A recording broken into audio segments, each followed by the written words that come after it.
by hand and cooked to order to perfection. We don't have heat lamps because when you make it right. This is SportsCenter. I'm Nick DeLuca. ESPN's NFL Survey Series continues with quarterbacks. League executives, coaches, and scouts ranking the top 10 players at 11 positions. Bills QB Josh Allen leading the way at number 1, with Joe Burrow and Lamar Jackson rounding out the top 5 in that order. ESPN Radio's Evan Cohen disagrees. There is no justification in my mind to put Joe Burrow above Lamar Jackson. Lamar Jackson is a more proven player in the NFL than Joe Burrow, and it's not close. I understand that Joe Burrow has been to a Super Bowl. I get it. He's got that over Lamar. He didn't win this Super Bowl. And Lamar has 2 MVPs. Could have won a third pretty easily with the season he had. And Lamar Jackson being below Joe Burrow is absurd. Cohen on unsportsmanlike. Elsewhere, surgery coming for Conor McGregor. Will have a procedure following his first-round loss to Max Holloway at UFC 329. Plans to continue fighting post-recovery. The NCAA facing another lawsuit challenging its new eligibility rules. 11 athletes challenging that rule of 5 years to compete. If you run a small business, you've got to try Gusto. Get unlimited payroll runs and get your payroll taxes filed automatically. Offer health insurance, 401k, and more. Get started for free at gusto.com.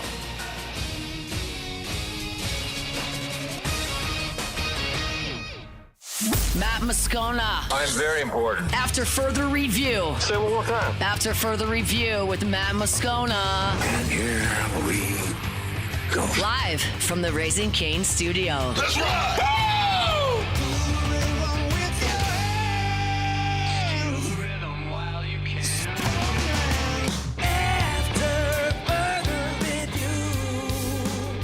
And off we go. Welcome aboard. Glad you're with us. AFR presented by Relief Windows. I'm Matt. Love you, Matt. Paul O'Neill. They're chanting Paul O'Neill's name. So. And Mr. Toby Tom Plate.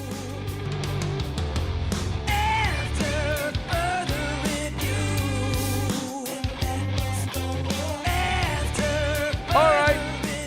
We're here. Glad you are as well. Get out there and make it a good one. Glad to be back. MLB Draft in the rearview mirror.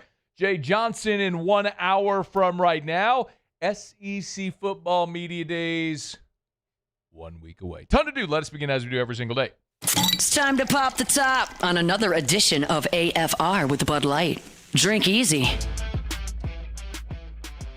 So the Major League Baseball draft was held over the weekend, Saturday, Sunday, 2-day event. Changed it up this year. And Jay Johnson made out like a bandit in the night. It's uncanny. You know, I do this every year before the draft. I'll kind of like, tug on the coattail of a lot of scout friends who are the ones that are in their cars and on planes and at high school ball fields and JUCO and college ball fields and showcase events, and ones who know these prospects. And the way the draft works is every team has their area scouts all over the country, and they're the ones that the teams lean on heavily, I'd say in the draft room, but really it's like draft Zooms when they're all on the call together, as far as what they should offer, who, player, and how. And so I go through this list of the high school prospects, because I don't see any of these guys. Like, I'm not watching high school baseball in El Camino. I have no idea, but you ask the people who do and who know the process. It was pretty roundly considered that there are about 10 prospects among the LSU high school class that were signing risks. And some of them were obvious. Like Logan Schmidt was never coming to campus. He's a big 6'5" lefty who throws 100. I mean, he was never showing up here. And he went early in the draft, and good for him. And then Jensen Hirschkorn's another one who, you could say you were hopeful, but we all knew how that was going to go. And he got $2.5 million and he signed. Okay, good for him. Great. Seriously, good luck in your pro career. We understand those happen. But Malachi Washington, Dominic Santorelli, Lucas Naraki, Cooper Sides, Will Adams, Murphy, Stringer. Evans. I mean, all of these guys that we were keeping an eye on, holding our breath, wondering, how many is LSU actually going to be able to get to campus? And you make it through the first 10 rounds, which are the bonus pool rounds, and 4 guys got picked. And it was Schmidt, Hirschhorn, which we knew, and then Roberson and Blomker, who, come to find out, like LSU didn't expect Roberson to show up. Blomker was a little bit of a surprise, but that's it. That's all you lost. And I'm going, this is unbelievable. I mean, Malachi Washington was a guy that many scouts assumed was going to get $1.5 million, $2 million and be gone. Dominic Santarelli, who's been described as a left-handed Jared Jones. He's 6'3", 240 and hits bombs. Go look up his videos from the draft combine. It's unbelievable. 114 off the bat, hitting 400-foot bombs in a big league park. It's incredible. Cooper Sides, who Hunt had on his show a bit ago, described as like a Reagan Ricken type. He was thought to be 50-50. You're getting all of these guys on campus. You go into the 11th round, and listen, there's an hour break in the draft. And so that's typically a time where teams can sort of reset, right? You're out of the bonus pool rounds. You look at your board, and you say, okay, well, maybe we drafted some high school guys or some senior signs, and so we have money to play with. Who's still on the board? You call them and say, if we take you here, would you accept X? And pretty quickly, a couple of more LSU prospects come off the board with Adams and Evans. And then Murphy's another guy who went later in round 16, but as I understand it, he wasn't coming to campus. He's going to sign or end up elsewhere. But even still, Malachi Washington didn't come off the board until round 18. He is a speedy outfielder from the Georgia area, and he announces on social media, let's go. He's coming to campus. Dominic Santarelli announced on social media, he's coming to campus. Cooper Sides, Colton Brady, Colby Stringer, Lucas Naraki, Nathaniel Davis, who had previously announced. It is unbelievable the assortment of talent that LSU made it through this draft. They got gutted a year ago by the draft. This was like the universe making good. I had one person say to me, there's going to be a futures game at Alec Box Stadium on Saturdays at 1 o'clock this fall. I mean, it's an interesting way to put it, but when you think about what they were able to get to campus, it's uncanny. Now, the other part of this that's worth considering is the numbers and how this is going to work out. And Jay Johnson's going to be with us here in less than an hour, so we'll work through some of this to whatever degree he's able to talk about it. I get some of that. It is a little up in the air. But when you look at the roster from a year ago, there are 16 players expected to return. You added 8 transfers. Now, y'all know I ain't good at math, but that puts you at 24. Remember, the roster limit under the new house settlement is 34. Your roster is 34. So 16 returning, 8 transfers, puts you at 24. By my count, you got 15 freshmen that could show up. And then you added 1 JUCO pitcher as well. That puts you at 40. And yes, 40 is over 34, and that would be a problem, except that, if you remember, we've talked about this, part of that house settlement was an allotment of what's called a DSA, designated student athlete. So last year's freshman class, when they came in, schools could apply a DSA tag to any of those freshmen, and they would not count against the roster number for the entirety of their career. You say, why wouldn't they do that for everybody? Well, at a place like LSU, you can. But not every school can afford 34 full scholarships, let alone 38, 40, 42, whatever that number would be. Right? So not every school is going to do that. LSU is one of those that could. So if you're returning 6, 7 freshmen from a year ago, 6, 7. Sorry, I didn't mean to do it. Sorry.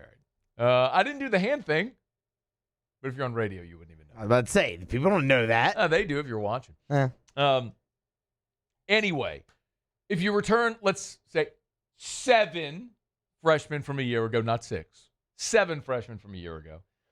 That effectively means of the 40-man roster, the 16 returning, the 8 transfers, the 15 freshmen, the JUCO, that's provided all the freshmen show up, 16 return, all that stuff.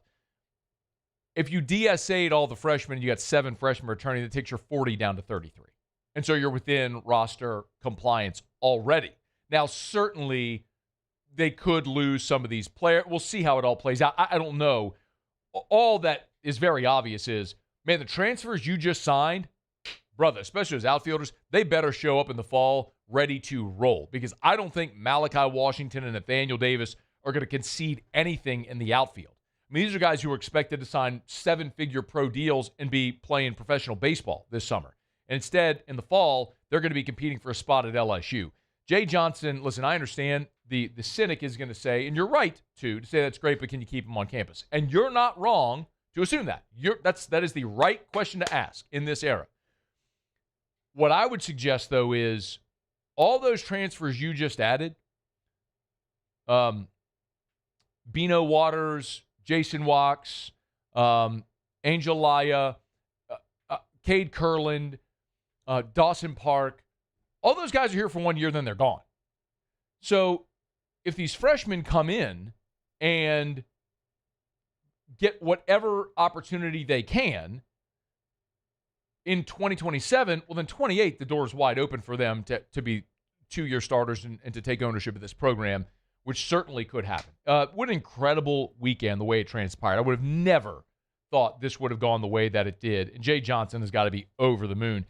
The problem he has now is a great problem to have, which is you have so many capable players. How do you make the numbers and the field time and the mound time all work for these guys? But it'll be a heck of a competition when they start up fall ball. So Jay Johnson will be with us here at the start of hour number 2, about 49 minutes from right now. We'll look forward to that. Show Open Every Day is brought to you by Bud Light. Drink easy with the great taste of Bud Light, the official beer of AFR, the official beer of your Fighting Tigers of LSU. Sitting on the beach last week, you better believe your boy had plenty of delicious ice-cold Bud Lights, maybe a Bocock Brothers premium cigar or two. But whether you're at the beach, at the pool, your favorite watering hole, watching the World Cup, or just longing for football Saturdays, which are right around the bend, make sure you do it with delicious ice-cold Bud Light, the official beer of your Fighting Tigers of LSU and your New Orleans Saints. We're going to grab a quick break. When we come back, apparently Ole Miss is preparing to sue 2 LSU football players. Man, the runs just keep getting smaller. I'll tell you what's up. We'll do it next. Stay here. It's AFR. AFR. I love telling you about River City's 1 hour air, where they're always on time or you don't pay a dime. Y'all, look, we are right in the thick of it. I mean, we are talking about 90-plus degree temps with heat indexes into the triple digits. It's every day. It's oppressive. You got to make sure your AC is running efficiently. If it's not, if you have any issue whatsoever with your AC, call River City's 1 hour air. I'm going to give you the number. 752-0001, 752-0001, 752-0001, or 1hourbr.com. You know them. Big yellow vans and trucks with the giant clock on the side. You see them all over town. They've been servicing the greater Baton Rouge area for more than 40 years. And they've stuck around for more than 40 years with more than double the amount of 5-star Google reviews of their next closest competitor, because they're always on time or you don't pay a dime. They do great work at a fair price. They treat you right. It's River City's 1 hour air. Got an issue with your AC? Call the best. Call River City's 1 hour air, 752-0001, 752-0001. At Parrish, we're built for tough players and tough roofs. Coach is tough on us about preparation, and Parrish brings that same championship mindset. Do business with someone you know. Parrish Construction and Roofing. ParrishBuilt.com. Raising Cane's is honoring Chuck Norris on National Chicken Finger Day. For every box combo sold on July 27th, Cane's is donating $1 to Chuck's Foundation, Kickstart Kids. Who bears the standard? Who sets the bar? It's not those satisfied by low-hanging fruit or by taking it easy. Now the standard is set by the best of us, by those who work hard. Dig deeper. Give more. At Sunshine, we're proud to provide John Deere products that work hard for you, the standard bearers. Find the dealer nearest you at sunequip.com.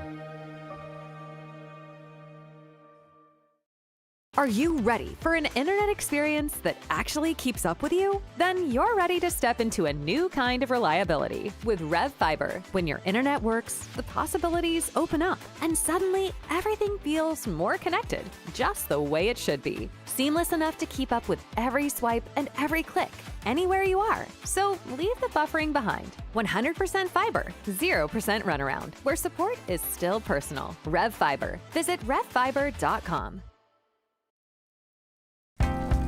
Here on the Gulf Coast, a wave says a lot. It says hello. It says thanks. It says we care. Shouldn't banking feel the same way? A friendly wave. A familiar face. Backed by all the convenient tools you need to make banking a breeze. We're Gulf Coast Bank and Trust. Give us a wave and coast into better banking. This is what you're looking for.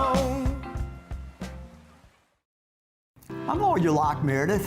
We are honored and humbled to receive from our clients in Google, based on 5-star client reviews, the designation of our law firm is highly recommended. Whether you hire us at all, please give us a call, 272-5555. You have nothing to lose.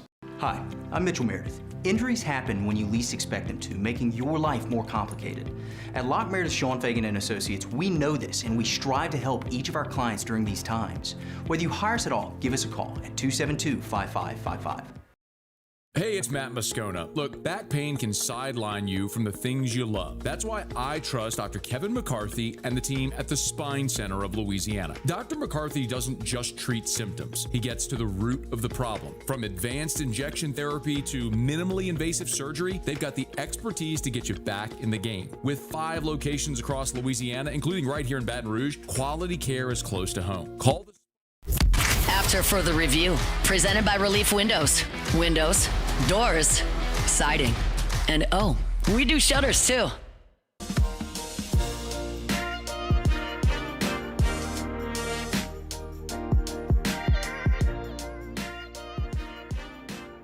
Rolling along. Glad to be back. Muse, thanks for filling in while I was gone. You didn't burn the place down. That's good to see. No, man. Everybody survived. We had a good couple weeks there.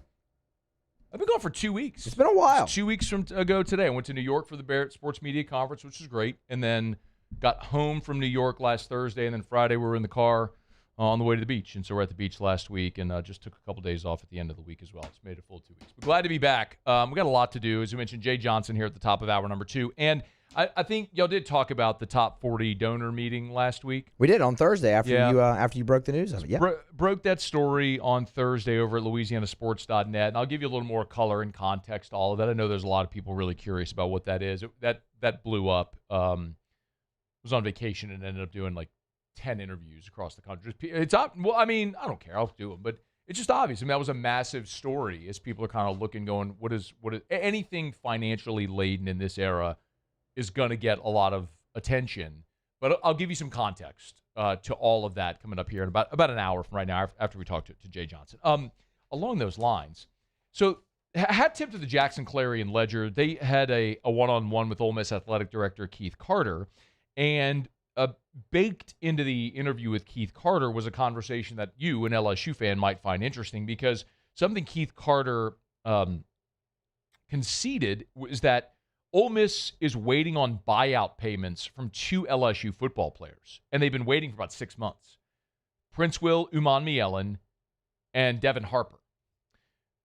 Keith Carter told the Clarion Ledger, quote, when he effectively said they would go to court to get this buyout money. Quote, that would be an option, going and asking a court to get that money for you.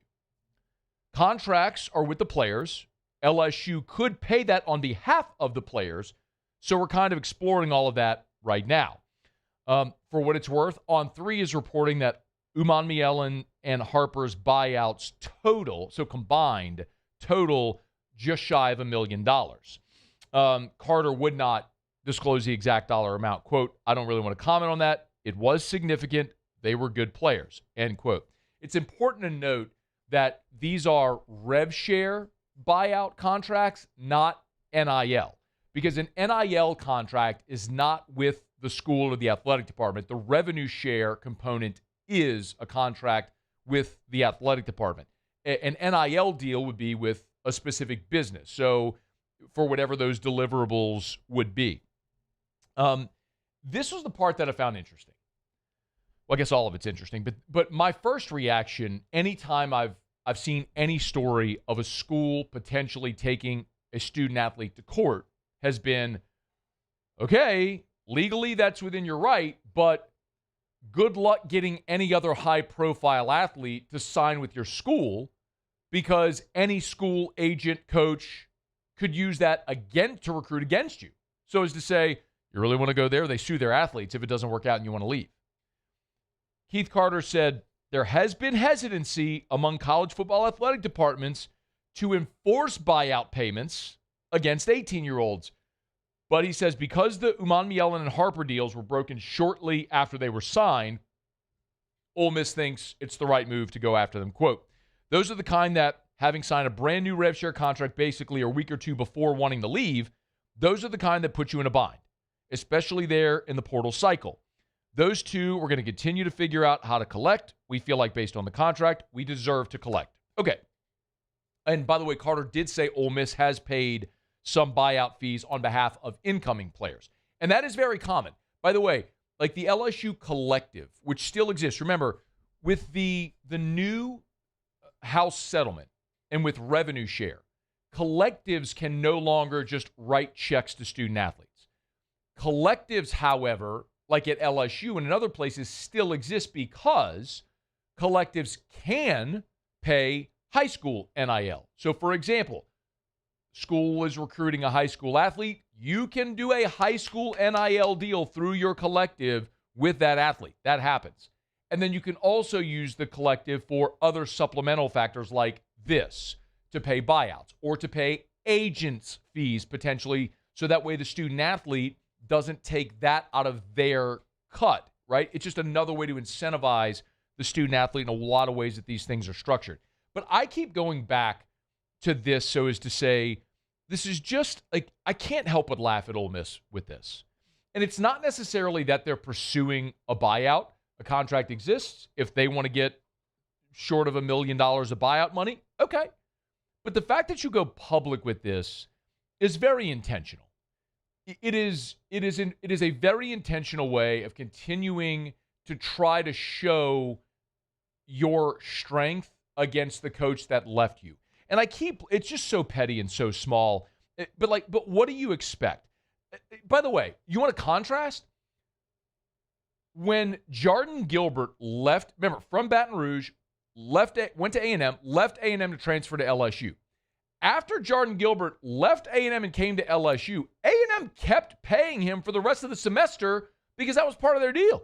So even though he had left their school, they still paid him. Like, sometimes it's not worth the negative publicity, but the way Keith Carter has approached the whole thing with Lane Kiffin in totality is so weak. And I listen, I don't know Keith Carter. I never met him. I've observed from a distance. I know a lot of people that cover that athletic department. I know a lot of Ole Miss boosters, fans, a lot of people connected. And he seems like a genuinely good man. I mean that sincerely. He seems like a good man. But he's a good man who got completely and totally played by Lane Kiffin. He came off looking like a doofus because he was the one who, throughout the whole process of that Kiffin saga, kept believing Lane Kiffin was going to stay. Oh, no, he's going to stay. When the world knew, hell, I knew. I broke every story in that whole thing. But the Ole Miss athletic director didn't know. So then the coach leaves, and this is his way of trying to save face. He keeps puffing his chest out in every way he can to try to embarrass Lane Kiffin or hold LSU's feet to the fire, hold him up, however he wants to do it, and talks and acts the big game. But he got played. He got played and was super embarrassed. Like, look at this situation. He's here publicly saying, we got to hold Umanmielen and Devin Harper. We got to get their buyout money. Meanwhile, his coach is the sleazeball who went and tampered with Luke Farrelly after Clemson signs Farrelly from Cal, and then he goes and tampers. Now, Dabo's Dabo and sang like a bird and told the whole thing and read the text and had the receipts and all. But, like, what are you talking about, man? Like, you're out here doing the same thing. And no other member of the portal class, or we can have this conversation. It's just two of the guys that went to LSU. You can see what's transpiring here. Listen, I've said this for years. I believe every league needs its doormat. Like, I don't need Vanderbilt getting Diego Pavia and winning 10 games. I don't need that in my life. The SEC's hard enough as it is when you got Georgia and Bama and Florida and Tennessee and all Texas and Texas A&M, now Oklahoma. Like, it's tough enough. You don't have to have Vandy roll on your schedule and worry about losing like LSU did last year. Same with Ole Miss. They're a runt. They've been a runt. They've been irrelevant nationally for 60 years. They have not won the league in 60 years. So when you have this moment in time where Ole Miss over 5 years wins 50 games, I don't need that in my life. Look, I'm glad LSU got Lane Kiffin because I think he'll be good offensively and all that. But I think there's a lot of coaches that could win at LSU. We've seen it. Nick Saban, Les Miles, Ed Orgeron. Lots of coaches can win at LSU. But not only is it good that Lane Kiffin is at LSU, it's also good that he's no longer at Ole Miss because the runts are just going to revert to form. And I'm very much looking forward to watching them be the Matt Luke Ole Miss Rebels again because it's just way more fun to watch LSU taking a knee at the 5-yard line with 6 minutes to go in the game because you're that bad. And their day is coming. Like, they will revert to that. In the same way that I told you the millisecond Nick Saban left Alabama, it was never going to be the same. And I said they're not going to be awful at Bama. They have enough resources and all this stuff to where they're not just going to tank and be a 2-win team, but they're never going to be dominant again. And you've seen that manifest. They've lost 4 games each of the last 2 years. Same with Ole Miss. Lane Kiffin is gone. Trinidad Chambliss is a fine player. But if you think Pete Golding is going to maintain the same level of success and consistency that Kiffin had, I fundamentally disagree. And I'm going to really enjoy, not because I hate Ole Miss, but because all of this pettiness from Ole Miss, because their coach left and they have egg on their face, and so now they're trying to puff their chest out and talk tough. It's like the little dog. You know that cartoon with like the big dog and the little bitty dog, the little yipper dog? And then like the little yipper dog tries to act tough because he's standing next to the big dog. And then if the big dog went away, though, yeah, Butch, you know that dog I'm talking about? You know that cartoon? Like, Ole Miss is that little dog that's trying to talk tough standing next to the big dog. Let that big dog walk away, and then you're facing another big dog. You're going to look like the runt you are, and that's Ole Miss right now. So we'll see if Ole Miss sues Prince Willie Monmielen and Devin Harper to collect their just shy of 7 figures of buyout money, because that's going to make or break the Ole Miss athletic department. All right, it's after further review. We're glad to have you aboard with us here. Thrilled to welcome our friends at Hancock Whitney on as a new partner on AFR. I have been a Hancock Whitney customer for like quite literally as long as I've had a checking account. I mean, since I was a kid. My first checking account was, Hancock Bank and Whitney Bank merged some years ago, but I've been with this financial institution for as long as I've had a checking account. So I am thrilled, not only because Hancock Whitney is an official partner of LSU Athletics, but they're literally my bank. So, and because they're regional, they have branches and ATMs all over the Southeast. So no matter where I go, I travel, I'm going to find a Hancock Whitney ATM, or if I need a branch, I'll see it there. And I love the fact that you can get the LSU or Saints debit card. Like, I have the gold Saints debit card in my wallet, have for years. Anyway, check it out. Our friends over at Hancock Whitney, HancockWhitney.com/Matt. Yes, they gave us our own custom URL if you want to learn more about a checking account, a savings account, or any of the ways that you can sort of deepen your financial relationship with your bank. HancockWhitney.com/Matt. My name, MATT./Matt, if you want to learn more. All right, it's after further review. Thanks for hanging out with us here.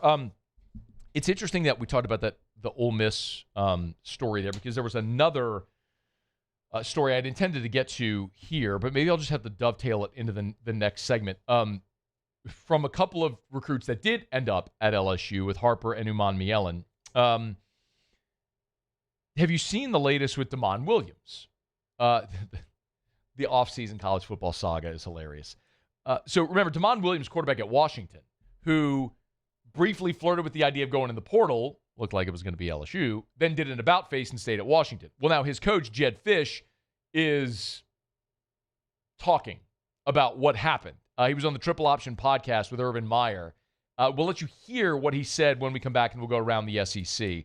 Don't you move. Stay with us here. It's a Monday edition of AFR presented by Relief Windows. AFR. R. Man, if you are thinking about selling your home, call Darren James, get your home sold. Listen, we're at that point in the calendar where maybe you're not thinking about it because a lot of people around July hit the beach, your family vacations, whatever it may be.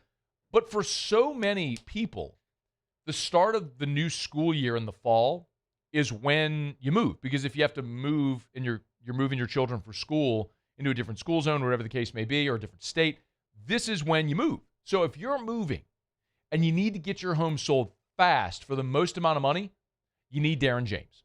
Agent225.com, agent225.com, agent225.com. And as a matter of fact, Darren has a network of agents all over the country. So even if like you're moving from Baton Rouge to another market, Darren can probably sell your home here and get you in touch with an agent in your new market to help you buy a place. Call Darren James and get your home sold. Think real estate, think Darren James. Lock Meredith, Sean Fagan and Associates has won for our clients over $175 million over the decades, but our greatest success is our clients who have chosen and trusted us to help them. Whether you hire us at all, give us a call. You've got nothing to lose. Hi, I'm Sean Fagan. If you get injured, you could be staring at medical bills, repair costs, and lost income. Life can be turned upside down. At Lock Meredith, Sean Fagan and Associates, we'll work to turn your world right side up. Hire us, and like thousands of our clients, you'll be glad you did. Another roof gone too soon. Looks like neglect. There's no doubt about it. This is a case of poor installation. At Pelican Roofing, we don't guess. We investigate to find the real cause of your roof's problems. Call Pelican Roofing for your free roof investigation today. Case closed. Who bears the standard? Who sets the bar? It's not those satisfied by low-hanging fruit or by taking it easy. Now the standard is set by the best of us, by those who work hard. Dig deeper. Give more. At Sunshine, we're proud to provide John Deere products that work hard for you, the standard bearers. Find the dealer nearest you at sunequip.com. My name's Mike Krumholt, and I've been with First American Bank for 4 years. What makes First American Bank special is we're able to offer all the products and services that any other big bank can offer. What sets us apart is being able to give that small town feel that someone can pick up the phone and they can talk to someone or stop by the branch and get excellent customer service.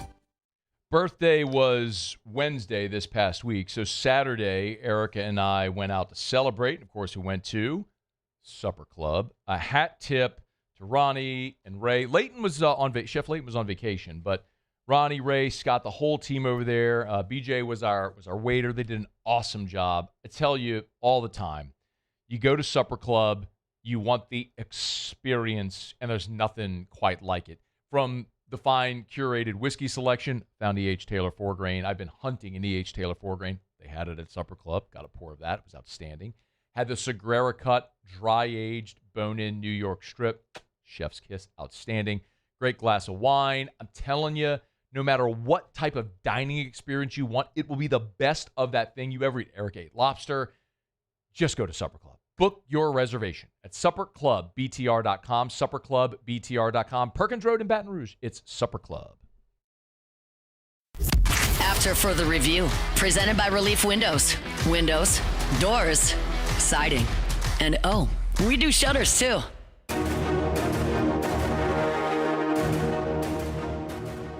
With the 5th pick of the 2026 MLB Draft, the Pittsburgh Pirates select outfielder Derek Curiel. Congrats to Derek Curiel, the 5th pick of the Major League Baseball Draft. We kind of knew that Curiel was going to end up somewhere in the top 15. That was apparent. How high could he go was the big question. $8.3 million slot value for Derek Curiel, and what a winner. Right, I mean that's a guy who was baseball famous throughout his high school career. Played for Team USA as a young person. made the decision to come to LSU, and he leaves as a national champion, and in betting on himself, ended up netting many more millions of dollars than he would have had he signed out of high school. So congrats to Derek Curiel. One of just 7 LSU Tigers to be taken in the top 5 all time. Ben McDonald, Paul Skeens each went 1 overall. Alex Bregman and Dylan Cruz went 2 overall. Cade Anderson went 3 overall.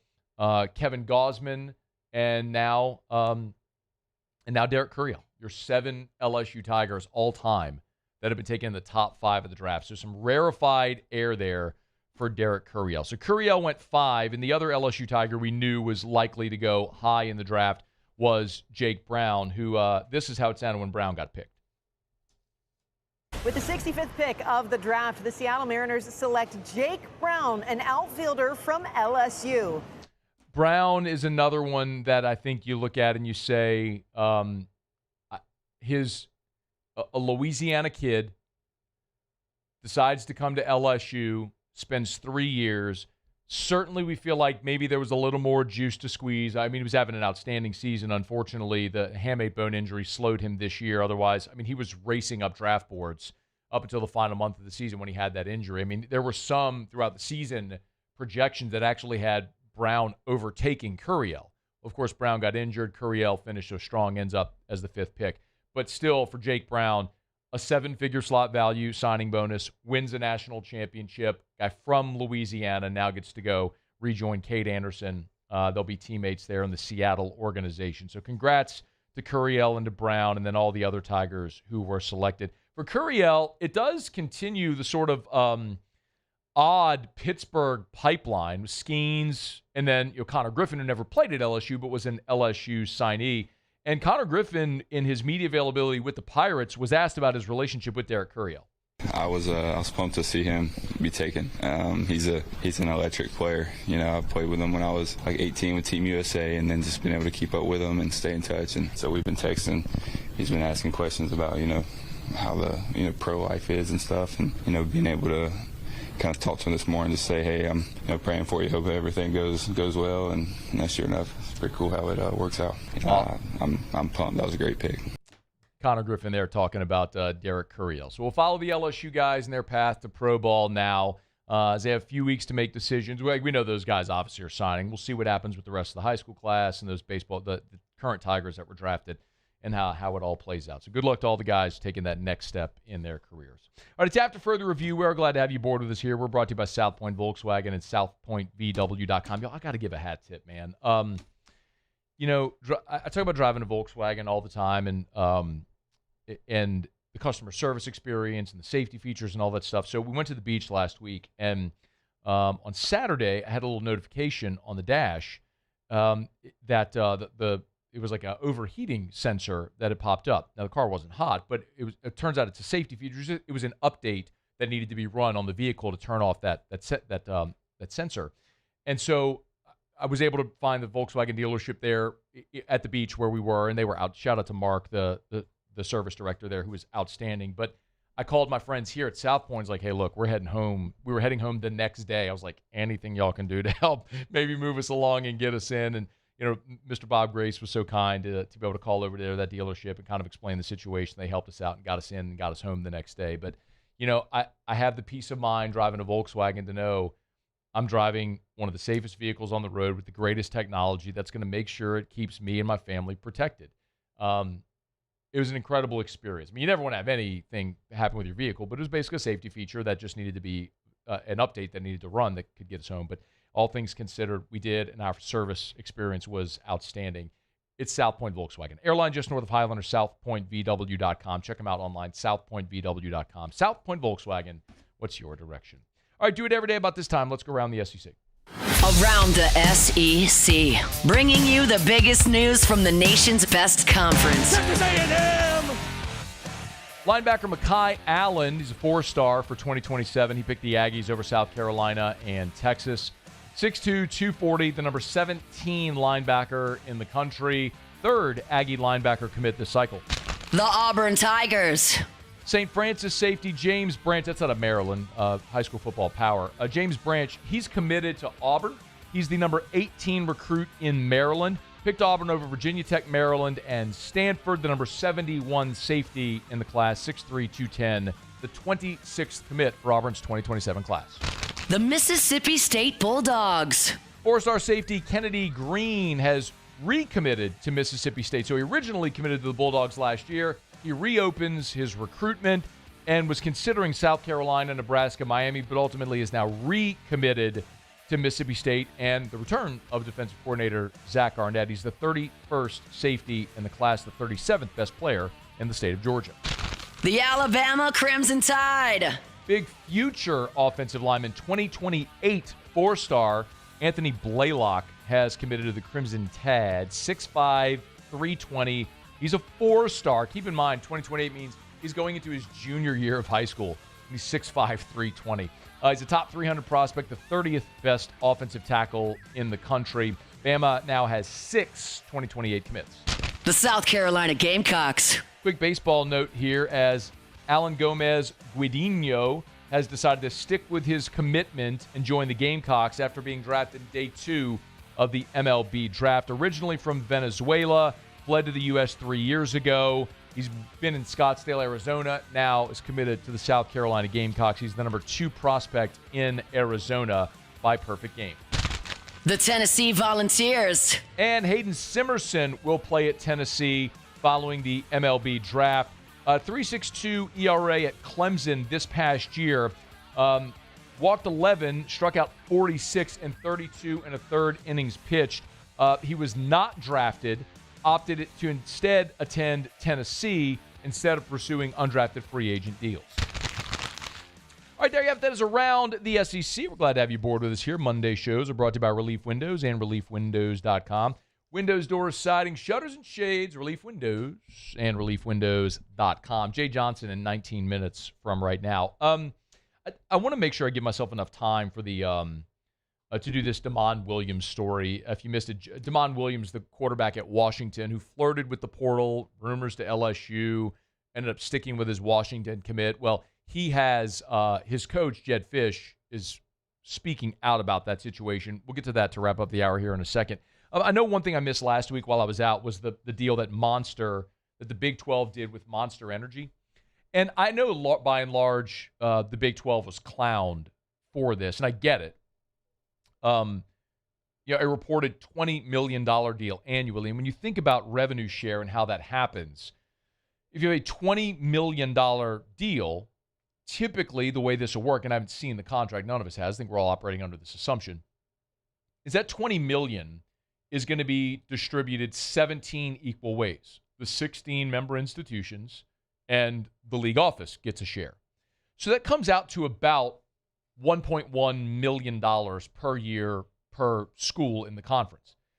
And I know the feeling largely has been, well, they gave it away. And maybe they did, because it's football, men's and women's basketball, jerseys, and court and field logos, and, of course, the naming rights for the conference. Like, the conference is now going to be called the Monster Energy Big 12. So I think you could look at it and say, highway robbery, they gave it away. There's 2 things I would suggest to consider on the other side. Number one is all revenue is needed at this point. Remember, every school that is paying, most athletic departments operate at break even or a loss. And everyone that wants to compete added a $20 million line item with revenue share. So you have to either find $20 million in new revenue or cut $20 million of expenses or fill the gap however it will work with both of those. So you have a way to add $1.1 million as recurring revenue, boom, you do it. So I don't blame them at all for doing a deal. And I think sometimes maybe we just get a little confused on what the valuation may be. Consider this, okay? CNBC released a report of the valuations of every college athletic department. The highest ranked school in the Big 12 is Kansas at number 39. The highest valuation athletic department. Now, a lot of that has to do, obviously, with their basketball program. But the highest valued athletic department in the Big 12 is Kansas at number 39. The lowest valued athletic department in the SEC was Mississippi State at 38. That gives you some context on what the Big 12 is or isn't worth. And that deal doesn't preclude any of those schools from doing their own jersey patch deal. So if you can do something that's more lucrative, go do it in addition to the Monster Energy deal. We can look and laugh at the number, or maybe it's just telling us that's what all those weak brands in the Big 12 are worth. All right, it's after further review. Final break. We'll come back and wrap up hour number 1 next. I do want to talk about this DeMond Williams story. We'll do it next on AFR. After further review. REV, let's rev. RevFiber.com, RevFiber.com. Fiber gets things moving fast. We all know that, right? Right? Got to have good fiber. Get things moving. If you want lightning fast internet speeds, you want Rev Fiber. That's for your home or for your business. You can go to RevFiber.com, RevFiber.com, R-E-V, RevFiber.com. A great reason to start at RevFiber.com is just to see if they have laid fiber in your area yet. So all the areas that they serve, you can find that all out right now at RevFiber.com. Get in touch with a local associate who can walk you through pricing options. The best part, listen, that if you're watching the commercial you just saw right there, was Tressie over at Rev, sitting down with Gordy Rush right here at Guarantee Media. At Parish Construction and Roofing, we are Rev customers. At the Moscona household, we're Rev customers. You should be as well. R-E-V. RevFiber.com. ED, low T, or simply seeking to optimize your health and performance? Goodwood Men's Sexual Wellness offers a range of discreet services to address your specific needs. We empower men to reclaim their health and confidence. Visit yourgoodwood.com. At Bayou Automotive, we believe in a sales process that puts you first. We want you to experience an easy purchase with clear pricing and great service. Let Bayou Ford and Bayou Chrysler Dodge Jeep Ram be your trusted partners in finding your perfect vehicle. The crew at Bayou Automotive is going to do right by you. Raising Cane's is honoring Chuck Norris on National Chicken Finger Day.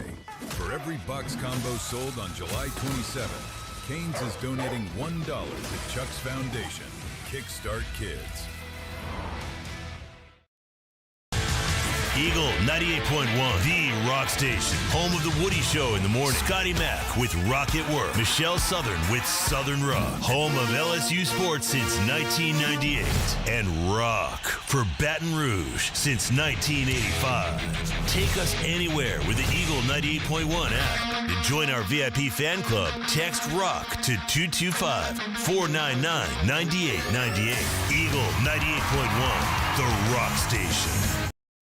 Transform your living space with Lacoste & Young Remodeling and take your home from outdated to outstanding. Redefine your kitchen for the ultimate culinary experience or elevate your daily routine with a spa-worthy bathroom retreat. Our skilled team brings 3D modeling to life to ensure your vision becomes a reality. We believe luxury should be accessible and offer tailored solutions to fit your budget without compromising quality. So contact us today for a free estimate. Lacoste & Young Remodeling, providing perfect solutions for your dream home. People think it's all about game day, but the real work happens in the off season. And we need a healthcare team that works as hard as we do. At FML Health, our Lay of the Lake, we take care of LSU football year-round. We trust the lake. I'm lawyer Collins Locke Meredith. Among the most important factors to consider when you're hiring an injury attorney is trust. You trust your attorney will put your interest first, treat you with respect, fairness, and honesty. You trust them to be there for you when you need them. At Locke Meredith, Sean Fagan and Associates, thousands of clients have trusted us to represent them, and for good reasons. Please visit us at LockeMeredith.com to learn more, and whether you hire us at all, give us a call at 272-5555. You have nothing to lose. At Relief Windows, we're more than windows. We're windows, doors, hardy plank, and vinyl siding. But our number one product's always customer satisfaction. Come visit us at ReliefWindows.com. By the way, we do shutters too.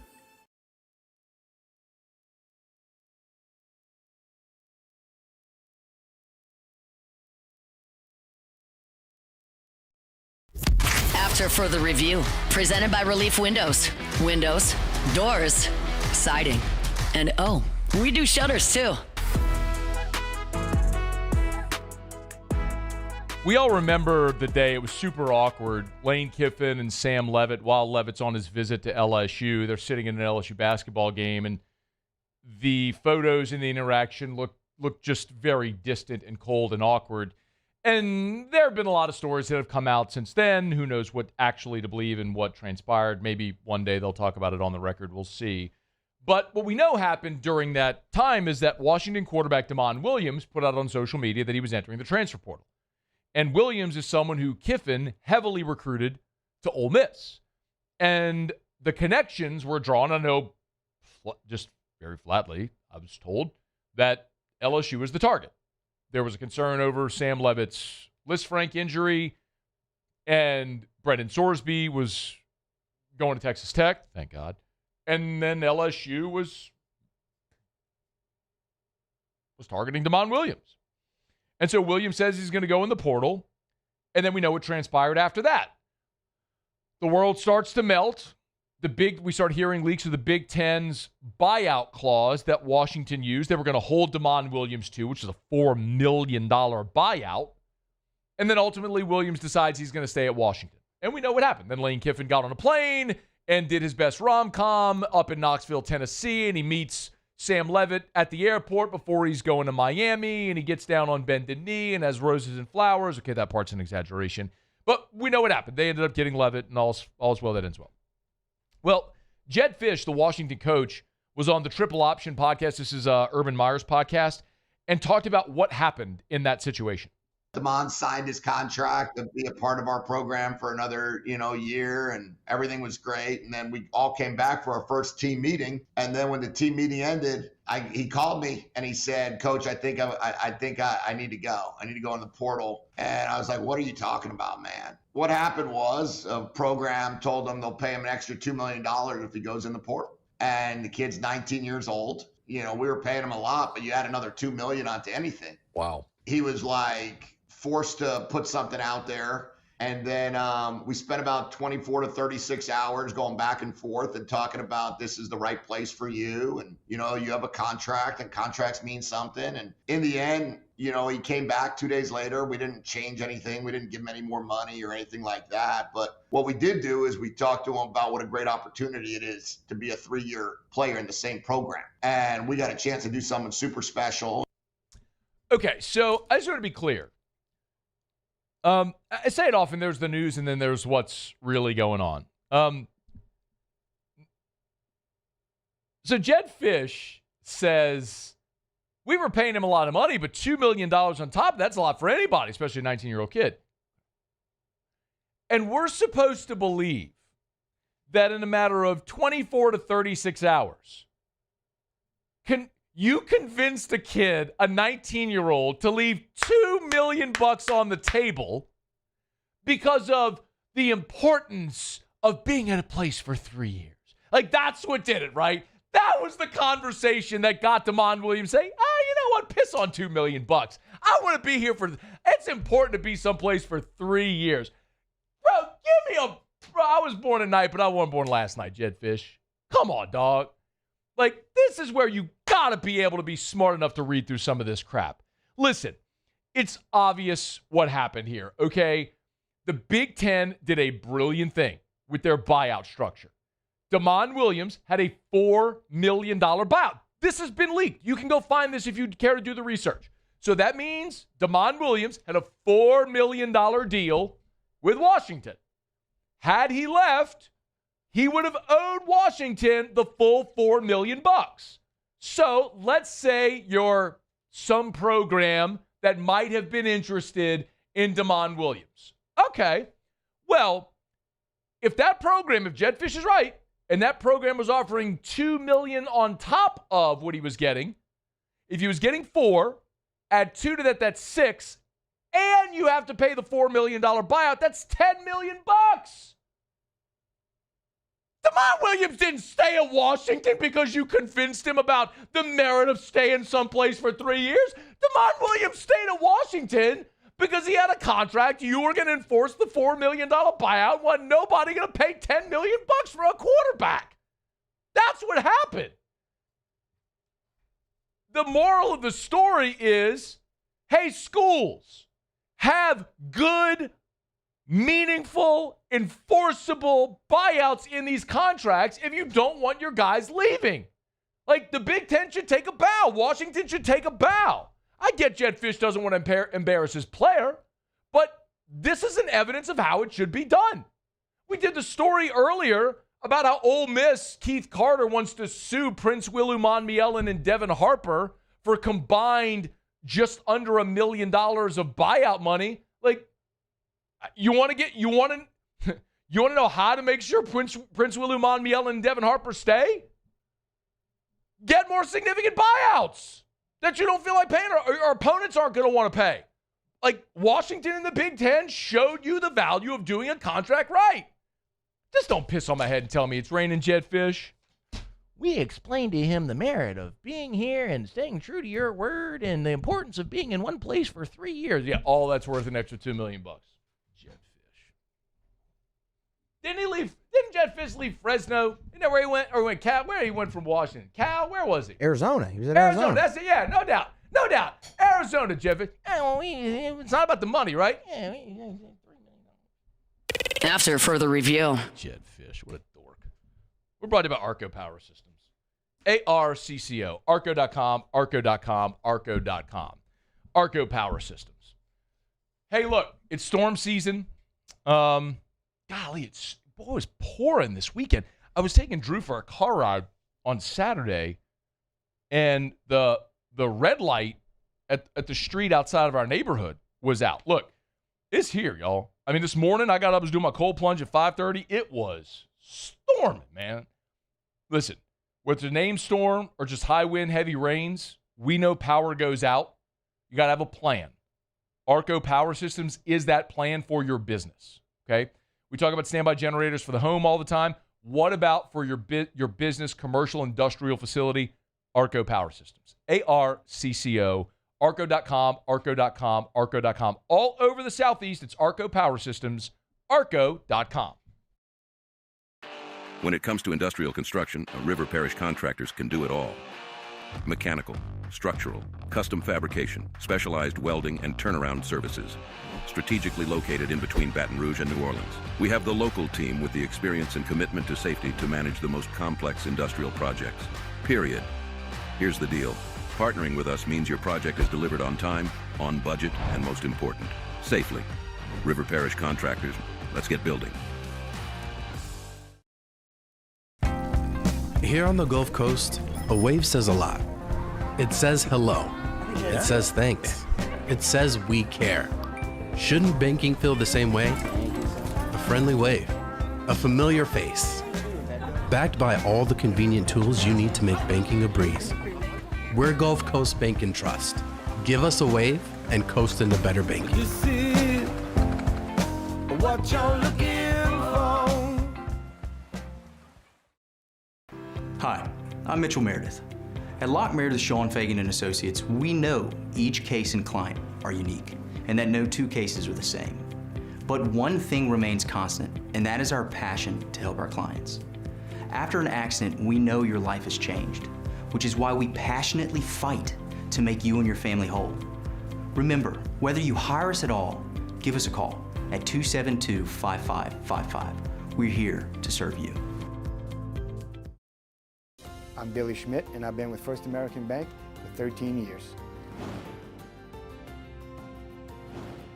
I have a passion of getting to know customers, getting to know their journeys, getting to know their stories, and being a small part of that, and just continuing that, and taking those relationships and expanding out into the community, just to make First American a household name. And people look at us and say, hey, what's special about you guys? You're part of a family. Hey, it's Matt Moscona. Look, back pain can sideline you from the things you love. That's why I trust Dr. Kevin McCarthy and the team at the Spine Center of Louisiana. Dr. McCarthy doesn't just treat symptoms. He gets to the root of the problem. From advanced injection therapy to minimally invasive surgery, they've got the expertise to get you back in the game. With 5 locations across Louisiana, including right here in Baton Rouge, quality care is close to home. Call the Spine Center of Louisiana or visit spinela.com and tell them Matt sent you. As a business owner, you're always focused on how you can improve the bottom line. Well, when was the last time you shopped your insurance coverage? Insurance Network of Louisiana can help.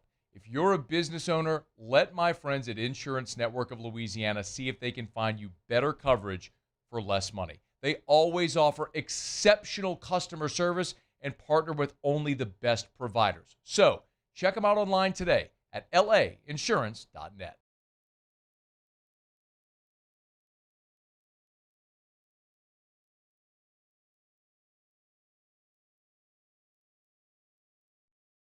This is SportsCenter. I'm Nick DeLuca. All-Star break underway in baseball. Festivities getting going in Philadelphia. Home Run Derby coming tonight with a new format. Coverage at 8 Eastern right here on ESPN Radio. Lineups for tomorrow's game are in. Kyle Schwarber will lead off for the NL in his home ballpark as the replacement for Dodgers star Shohei Ohtani managing a knee injury. In the AL, Tigers outfielder Riley Green and Yankees stars Ben Rice and Cody Bellinger in as replacements as well. Green replacing Byron Buxton, Rice in for Nick Kurtz, Bellinger in place of teammate Aaron Judge. Phillies lefty Christopher Sanchez and Blue Jays righty Dylan Cease announced as the All-Star Game starters yesterday.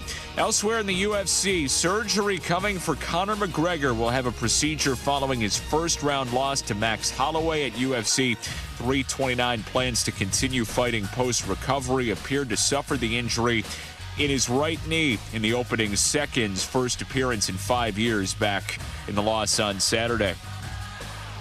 If you run a small business, you've got to try Gusto. Get unlimited payroll runs and get your payroll taxes filed automatically. Offer health insurance, 401k, and more. Get started for free at gusto.com.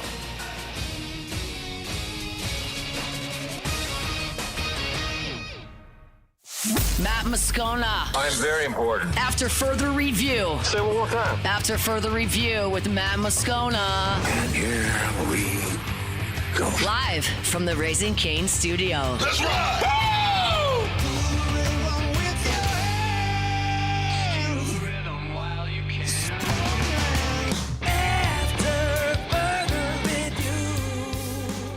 Hour 2, off we go. Welcome aboard. Glad you're with us. It's AFR, presented by Relief Windows. I'm Matt. Hey, Will. Hey, bud. Paul O'Neill. They're chanting Paul O'Neill's name. Muso. And Mr. Toby Tom Blake.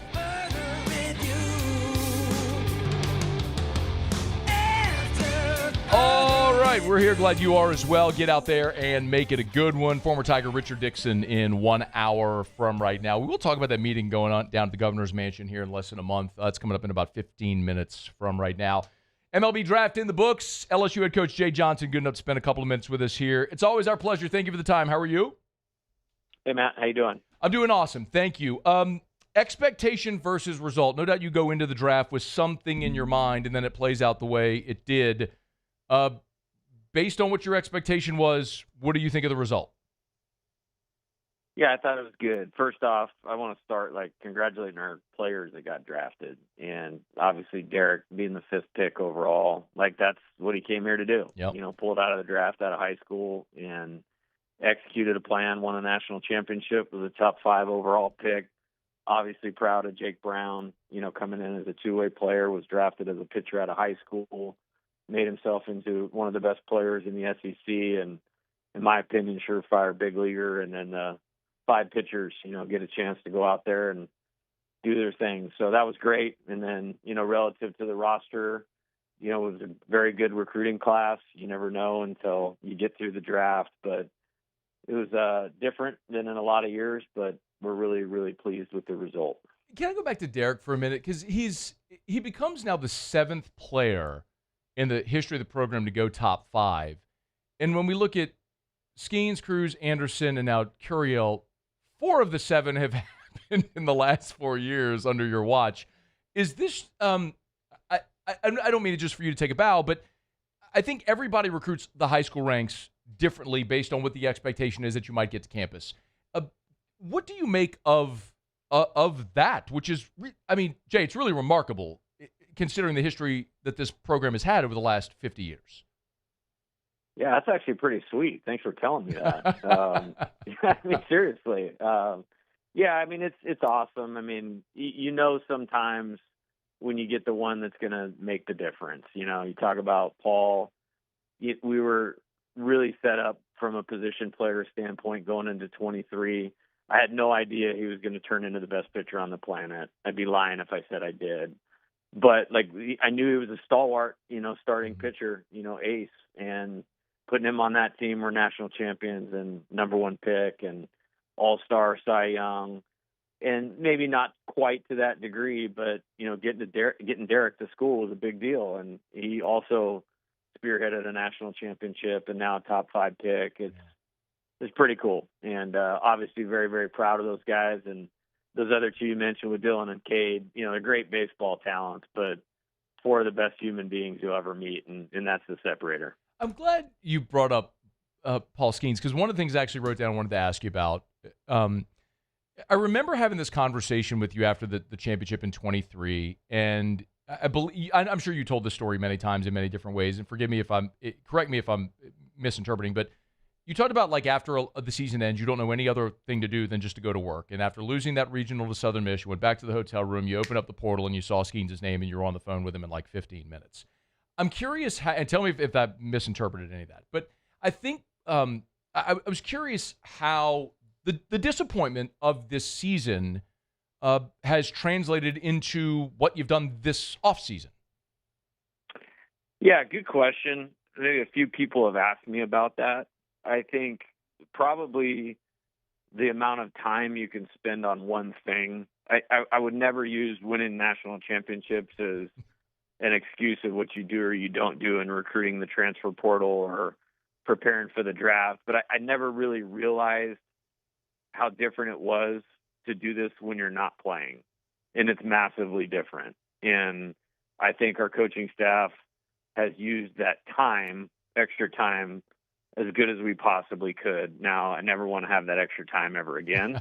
But I think we've responded well to whatever you want to call it, disappointment, failure, adversity, the way you're supposed to if you're a winner. Yeah. Coach, I know this is 11 bajillionth on your list of things you care about, but baseball not playing past Memorial Day really sucks for a radio host that's got to do 3 hours a day in June. So I'm with you, man. Keep playing through June. It's a good thing. Yes, sir. Jay Johnson is our guest. I know what watching the draft is like for me. I'm curious what it's like for you. I mean, is your phone ringing throughout? What is it like? Are your signees calling you? What's it like? Yeah, this was one for the ages.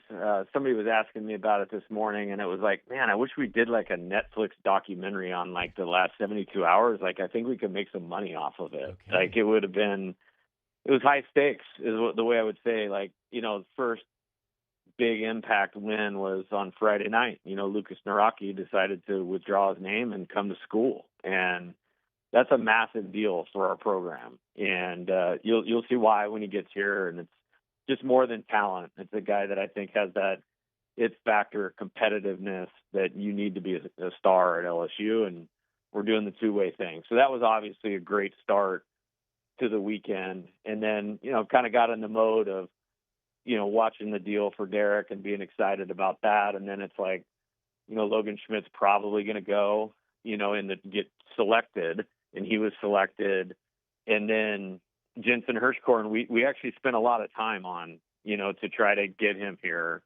And knowing it was going to be a tall task, but, good draft strategy by the Braves, to get him in the boat. But then we kind of look up and it's like, okay, that's only 2 guys. And then one of the signees called me in the middle of the second round, like, hey, I'm going to pull out of this thing. Another one was like, hey, we need to talk afterwards. I want to know what to do. What do you think? And I think I left the office at 12:30 in the morning on Saturday and Sunday. And then we were right back in here. My wife had ordered breakfast for us, and we're at it all day yesterday. And a lot of moving parts. It was one for the ages for sure. I love that. I don't know what I don't know if you can't talk about this, that's fine. You just tell me. But numbers. We know there's a hard cap of 34, but there's the possibility of DSAing guys from the freshmen from a year ago. As best you can tell, where are you with numbers for the roster? we're all set. Okay, yeah, good. We'll probably have 39 players in the fall, and it's all set with the designated student athlete thing from last year. So can you confirm? So you all did DSA? Was it the entire freshman class from a year ago? No, man, I'm not avoiding this. It's like it's so fine. hard to explain. It's so hard to explain. We have it set up the way that we needed to, so everybody's fit in, and every conversation that's needed to be had has been had with everybody, and we're good to go. Is there anything that maybe a position you didn't address in the portal that you feel like maybe after the draft you're good now there? Yeah, I think the portal thing's tricky because I guess it would be like MLB free agency. You're just kind of at mercy of what's available in a particular year. And in this case, you don't know that because you don't know who's going into the portal. And we're not going to take a player just to take them. I think that maybe the easy one based on returners, you would go left-handed pitching. And we tried really hard to get one, and we actually went after 10 players in the portal. We got 8 of them. One of the 2 we didn't get was a left-handed pitcher. And, you never know what's around the corner, getting Lucas to school. We're really excited about Braxton Beatty. I think he's got a little gauge jump in him, as a pitcher, and Braden Cuppett. And then Jonah Ossie missed last year. So we actually have 7 on the roster. And the other thing, too, is, next year's team, the returning players need to play better. Like that's a big part of this thing. And when you look at Cooper Williams, Danny Lackenmeyer, Ethan Plog, like those guys are far more talented than the performance that they gave last year. And I'm confident we're going to get more out of them. Yeah.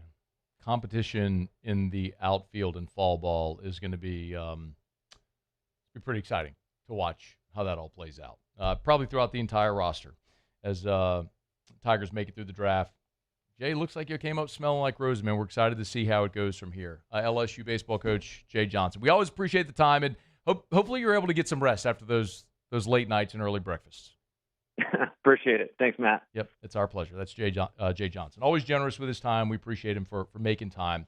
And I love the I love the context on what it's like for him watching the draft, because it's just so the Major League Draft is just so different from every other draft experience, right? Like if in football and basketball, which one of your players have declared and they're gone, like it's over. And then the high school guys are coming. And this is just such a different experience. And I'm so glad he painted that picture of like being there and guys calling him and saying, I'm going to pull out, or we need to talk about some things. Like it's frenetic because you're balancing so many things and your roster is hanging in the balance there. I can't imagine, like for all we talk about football and the portal and the money and trying to balance your roster in all those ways, at least you have time to do it. In the baseball draft, it is upon you and you go. Feels like a huge win for Jay Johnson and the baseball Tigers this past weekend. Okay, it's after further review. We are brought to you by First South Farm Credit. Thinking of buying land, your first call should be to First South Farm Credit. Go to firstsouthfarmcredit.com. Spell it out, firstsouthfarmcredit.com. They've been doing it since 1916, doing one thing, helping Louisianians buy land. So, by the way, as we move toward the fall, and hunting season is coming upon us, maybe if you're tired of sharing that lease with someone else or hunting on someone else's lease, you want your own piece of property, start today. Go to firstsouthfarmcredit.com. Firstsouthfarmcredit.com. Buying land is different than buying a home. There's a lot of different complexities, and they've done it for more than 100 years. So if you need to buy land, you need First South Farm Credit. Your first call should be to First South Farm Credit. Firstsouthfarmcredit.com. Firstsouthfarmcredit.com. All right, it's after further review. Thanks to Jay Johnson for hanging out. Richard Dickson in 45 minutes, talk about LSU football. Last Thursday, we broke the story over at LouisianaSports.net of that top 40 donor meeting coming up at the governor's mansion on August, well, it'd be two of them, August 3rd and August the 5th. I'll give you a little bit of context behind that story and what I can tell you. Hopefully it's helpful. We'll do that next. It's AFR. AFR. And we got back from the beach, and as awesome as a beach trip is, there's nothing quite like being in your own backyard, your own outdoor oasis, your own backyard paradise. Well, Duplessis Pools can make that happen for you like they do for Louisianians every single day. If you're thinking of putting in that pool, that outdoor kitchen, turning your outdoor space into your own personal paradise, Duplessis Pools is the best. A top 50 pool builder in America for the second consecutive year by Pool and Spa Magazine. Not only are they going to build you a beautiful pool, they're going to build you a beautiful pool that lasts. If you are thinking about putting in that pool, start today at DuplessisPools.com. You can go design the pool right there on the homepage, pick all the finishes. You can work out your financing on it. You can pay for it all right now if you want right now. Get in the queue at DuplessisPools.com. Call Derek Duplessis and the gang. DuplessisPools.com, DuplessisPools.com. At Ochsner, we know healing is a team sport. That's why we've partnered with world-renowned orthopedic surgeon Dr. James Andrews to create the Ochsner Andrews Orthopedics and Sports Medicine Institute. Whether you're a professional athlete or a weekend warrior, our team of specialists are dedicated to getting you back in the game. So whatever your reasons are for reaching your personal best, we've only got one: you. Ochsner Andrews Institute. Long live you. Raising Cane's is raising $1 million on National Chicken Finger Day for Chuck's charity, Kickstart Kids. Join us July 27th and help us continue Chuck Norris's legacy. Chuck was a personal friend of Todd and the brand, and I know this would have meant the world to him. The Ascension Parish Sheriff's Office protects and serves over 132,000 residents across the parish. Keeping our community safe is our mission, and Rev Fiber plays a critical role in how we respond. Whether it's training in our special divisions, forensics investigations, or fielding emergency calls in our operations center, Rev Business connects our teams in real time, which is why we partner with Rev Business. Get 6 months free of Rev Business services. Call or click today. At Bayou Automotive, we believe in a sales process that puts you first. We want you to experience an easy purchase with clear pricing and great service. Let Bayou Ford and Bayou Chrysler Dodge Jeep Ram be your trusted partners in finding your perfect vehicle. The crew at Bayou Automotive is going to do right by you. Eagle 98.1, the rock station. Home of the Woody Show in the morning. Scotty Mack with Rock at Work. Michelle Southern with Southern Rock. Home of LSU sports since 1998. And rock for Baton Rouge since 1985. Take us anywhere with the Eagle 98.1 app. To join our VIP fan club, text ROCK to 225-499-9898. Man, I love getting messages like this. Got a DM from a listener named Randy who took my advice, who called Insurance Network of Louisiana and was able to save $501 a year on his auto insurance. It's over $40 a month in savings, and that's just for calling Insurance Network of Louisiana, whether it's your home, auto, business insurance. Insurance Network of Louisiana shops dozens of the top-rated companies in the world to find you better coverage for less money, and it's free. There's no catch. Free for free, free, free. Like, if they can't save you money, they say, hey, stick with what you got. It's great. And if you're able to switch and save, great, then switch. It's Insurance Network of Louisiana. Call right now. 293-0450. 293-0450. 293-0450. Or lainsurance.net. After further review, presented by Relief Windows. Windows, doors, siding, and oh, we do shutters too.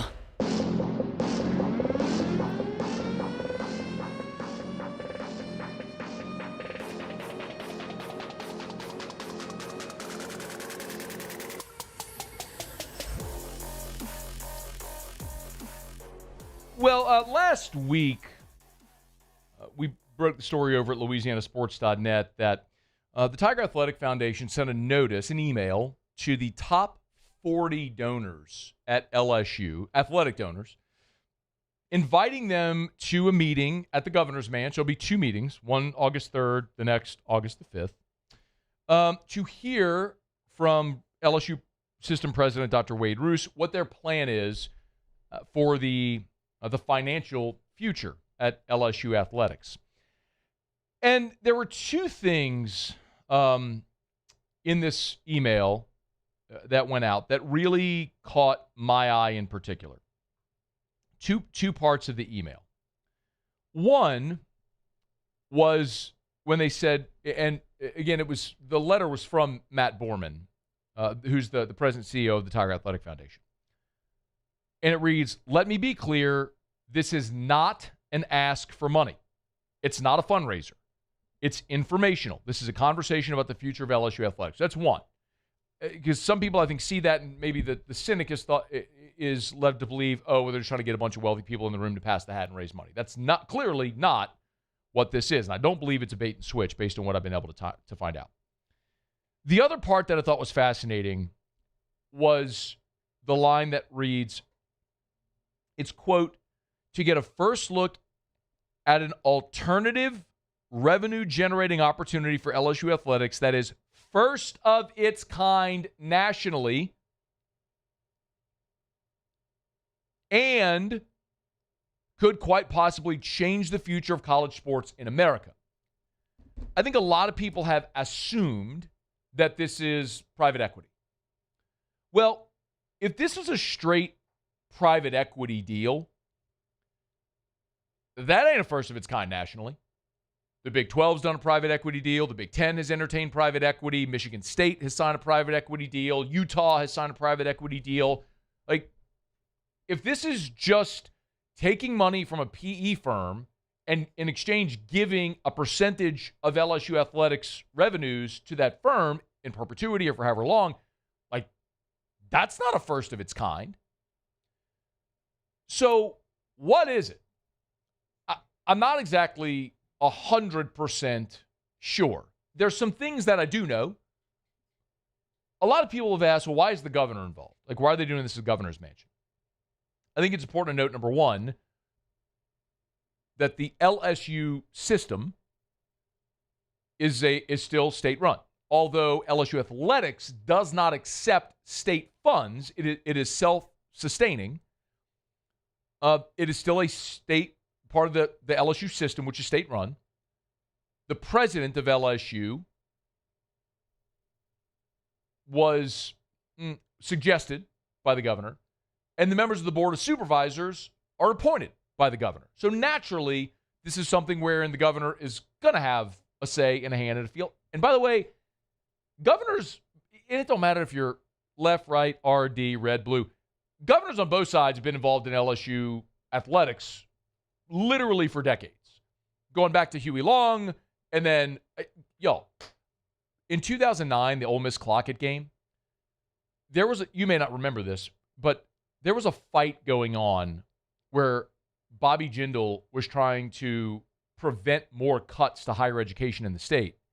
And there was a lot of boosters that wanted to fire Les Miles after that game. They wanted to fire his behind, leave him at the airport. And Bobby Jindal intervened because it would have been a terrible look to pay the football coach all this money not to coach while you're going hat in hand to the legislature saying, please don't cut higher education. So, and then there's John Bell Edwards, he used to wear the LSU football practice jersey, go throw the ball around at the indoor. Governors being involved is nothing new on either side of the aisle. So I don't care about that in any way.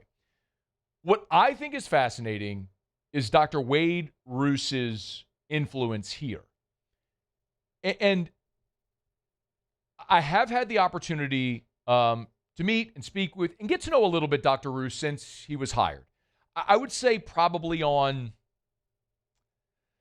10 different occasions he and I have had occasion to speak, sometimes just briefly at a baseball game, a hello, at the Our Lady of the Lake Big Bash. We visited there. We have been at a lunch together where we got to visit for an extended period of time. So I can't say that Dr. Rouse and I are best friends and we know each other. That would be disingenuous. But I have spent enough time in social settings and different opportunities with Dr. Rouse at the Will Wade introductory press conference to have a good sense of the man, and I've said this on every platform I've ever been on when I've been asked about Dr. Rouse and about this. My biggest overarching takeaway of Dr. Rouse is that there are a lot of people who are going to listen to him, and they're going to underestimate him because he sounds like he's from Cutoff. And he's from Cutoff, by the way. And if you underestimate him because he's from Cutoff, that is a huge mistake. That is a colossal mistake. Because he is brilliant. And remember, if you don't know this, his background is in finance. Not only did he work for private equity firms, he spent so many years battling the Fed that ultimately the Federal Reserve in Chicago hired him. So he has been worked both in PE and for the Fed. High level understanding of finance and economics and money. It's one of the reasons that, take athletics aside, that I'm very bullish on him getting the LSU system in line and in order because he understands how to run it like a business. Anyway, I wanted to play this for you. I think I've referenced this in the past, but I would highly recommend if you're interested in learning more about Dr. Rouse. He did a long-form interview on the Alligator Shoes podcast with Michael Hackett. I've referenced it several times. Fascinating. Just sit-down conversations with innovators, movers, shakers, business people around the area. Anyway, YouTube podcast, you'll find it. It's Alligator Shoes is the name of the podcast. And Dr. Rouse sat down for almost an hour with Michael Hackett. And I watched when I was maybe the Vegas trip I was on a few weeks ago. When I went to go see No Doubt. I watched this on the plane. Anyway, you get a great sense of who Dr. Rouse is if you go watch that podcast, which I would recommend you do if you're interested. But this was Dr. Rouse explaining from his perspective why it is important and why he gets so involved in athletics. When you look at the enterprise that the president's over, once we get UNO into the system, it's about $3.8 billion. Athletics is about $250 million, but it's the loudest $250 million. It's the part everybody sees, but it's a very small portion of the total expenditures of the LSU system. But why is it so important? For exactly what I just said. It's the loudest $250 million of the portfolio, and it truly drives the brand. I keep saying over and over that, hey, why do we need to win a national championship in Tiger Stadium? Because everywhere you go with an LSU shirt on, people will say, go Tigers. And what does that do? That allows us to attract a young lady from New Jersey who loves college football or knows about LSU, comes here, has a life-changing higher educational experience, goes to med school, marries a Boudreaux, and stays. Right. He gives a very long-form explanation in the interview if you want to check it out. But the point that he's making is not you want to be good in football just because he's an academician who cares way too much about the athletic side. It's he understands to expose the LSU brand, to increase applications, to increase enrollment, to become a top 50 research institution. The biggest megaphone to tell that story is to be great in sports, which is why they want to invest in sports, which is why he's going down this path, because ultimately what you and I want, sitting here from a sports angle, is for our team to win. That's what we want. So overwhelmingly, I think, and I might be wrong on this, but I think overwhelmingly, whatever Dr. Rouse is going to say at that meeting, I don't think Paul from Port Allen and Nick from Norco really care. I don't. I think the only thing that the majority of us care about is, okay, will it help LSU win? Now, to be very clear, a straight private equity deal, a lot of you push back on that, and I don't blame you. Like, there are risks with private equity because private equity isn't just going to be silent money. They're not going to give LSU, you look at what some of these deals are, $250 million, whatever it is, and just, oh, here you go. Here's your money. Go spend it how you want. They're going to want involvement. They're going to want to streamline processes, maybe using AI to cut out jobs, to be more efficient, to help the bottom line. I mean, there are risks. But again, I don't think this is a straight private equity deal. In fact, I know it's not a straight private equity deal. But how this thing, whatever they're doing, I would assume they're going to take capital in some way, and how it's structured is going to be really interesting, because if he pulls off what he's saying and what Matt Borman says in that interview, in that email, a first of its kind revenue opportunity that could change college sports forever. Well, if he pulls that off, then LSU's on the front end, the front line of a transformative part of college athletics. Because remember, again, I've heard a lot of people say, oh, well, just increase revenue share. Well, it's not that simple. You're robbing Peter to pay Paul. You have to generate new revenue. Athletic departments, by and large, break even or lose money. It's not a revenue problem. It's a spending problem. So can you find a way to cut $20 million in spending? Even if you cut a handful of sports, you're not going to cut $20 million in spending. And if you could just find $20 million in new revenue, if it was that easy, you'd have already done it. So, yes, you need to be more responsible with your spending. And yes, you have to find new revenue opportunities like jersey patches, field logos, all those sorts of things. But you need perpetual recurring revenue to make up that gap which is only going to continue to grow. And so you're seeing a lot of conferences and schools find creative solutions. LSU just happens to have, in this moment in time, as its system president, the guy who is a brilliant finance mind. So we'll find out on August the 3rd. I'm sure roughly 30 seconds after that meeting adjourns, everything will leak, if not before then, what exactly this is. But I will tell you, from my perspective, you got the right guy in the chair leading the charge. Can he pull it off? How will it be received? What exactly will it say? We'll find out in short order. But if you're looking at the jockey or the horse in this case, I think I probably trust both. All right, it's after further review. We're brought to you by Relief Windows and ReliefWindows.com. Let me knock out a quick break. Come back. You want to get involved and react to that, please feel free. We're halfway home on a Monday. Email us, tweet us, text us, 225-396-4400, 396-4400, 396-4400. That's the text line. If you want to get involved, you can feel free to do it. Stay with us. It's AFR presented by Relief Windows. AFR. Man, I love telling you about Glow Resources. glowresources.com. Complete employer solutions. That's my buddy Jareth Knockan and my friends over at Glow Resources. Home base in Baton Rouge. They got office in New Orleans, Mississippi, and Florida, all over the region. And they help businesses all over the country doing work all over the world. I love telling some of these stories sometimes. Like, there's a company based out of California. There's a company in Louisiana, and Glow Resources found their employee in California to do work in Africa.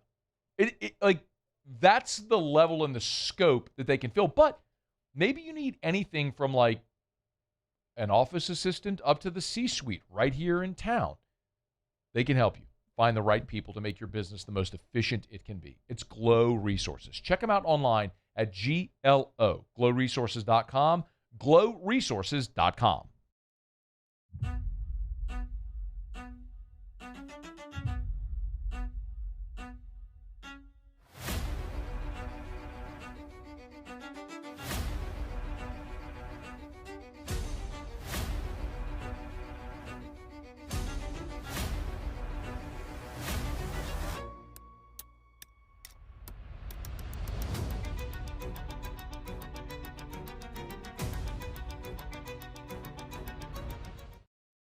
At Bayou Automotive, we believe in a sales process that puts you first. We want you to experience an easy purchase with clear pricing and great service. Let Bayou Ford and Bayou Chrysler Dodge Jeep Ram be your trusted partners in finding your perfect vehicle. The crew at Bayou Automotive is going to do right by you. People think it's all about game day, but the real work happens in the off season, and we need a healthcare team that works as hard as we do. At FMOL Health, our lay of the lake, we take care of LSU football year-round. We trust the lake.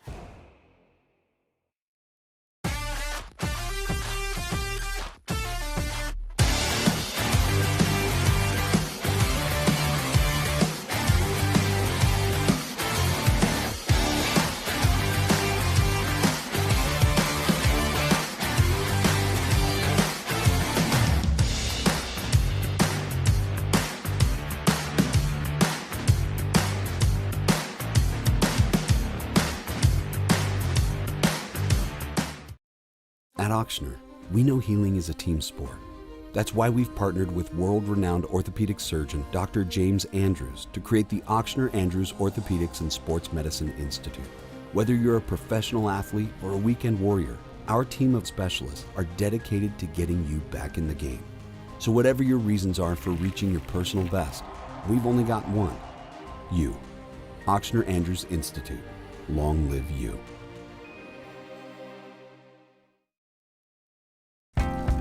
Here on the Gulf Coast, a wave says a lot.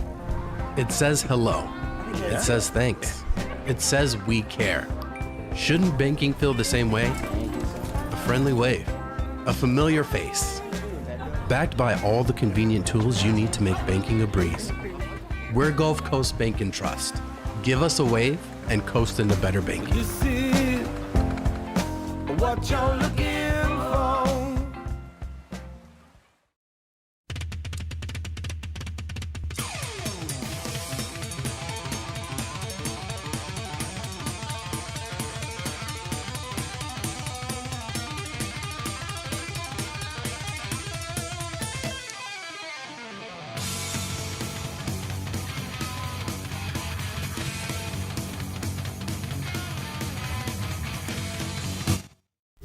After further review, presented by Relief Windows. Windows, doors, siding, and oh, we do shutters too.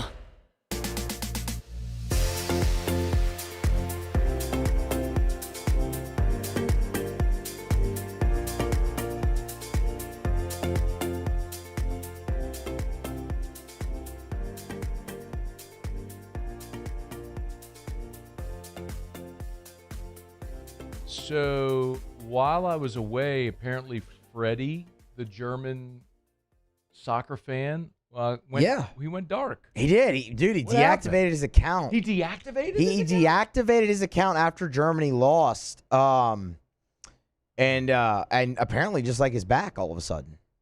Well, I only know this because I saw he tweeted today. Hello again. We're currently in Clemson, South Carolina. What a random place to Poor guys. What a random place. South Carolina. What are you talking about? South Carolina is beautiful. Yeah, no, actually, I've been to South Carolina. I like South Carolina. It's gorgeous, yeah. It's pretty safe. Did an interview today on a South Carolina radio station, and they led me in out of break playing the South Carolina radio call of the pick six from the 2024 game that was negated by the penalty. Yeah. The game they lost. Yeah, the game they lost. They were going like, boo, Angel Reese, we hate LSU. I'm like,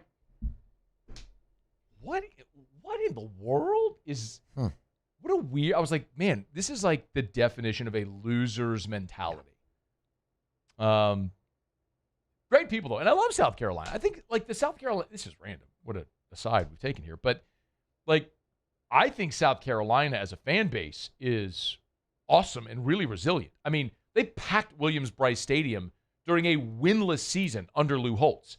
It is remarkable, their resilience, despite rarely having anything to cheer for, but continuing to support their team at a high level. So now, I mean, their women's basketball program under Dawn Staley has been awesome, obviously. But anyway. But shout out to, I think South Carolina's a beautiful state. Every time I go, I've had a great time. Anyway, so Freddie tweeted that he's back, and apparently there were toxic people on social media and stuff like that. But now he's back, and look, here's the photo of him. Like he's at Clemson. He's got the little the smiley faces on his face there, so no one can tell that's him or what he looks like. But whatever. That's a little weird that he doesn't want people to know what his face is, right? That's a little weird. That's a little odd, yeah. But I guess it kind of just goes into like his thing where like, you know, people were trying to find out his identity because of it and like being toxic and but what's like I don't know, man. Some people are just private guys. Well, if you're a private guy, then don't go sharing everything on social media. I mean, like, it's a good point. You're choosing to be public. Yeah. Anyway, but I found this fascinating, and you might have seen this over the weekend or late last week.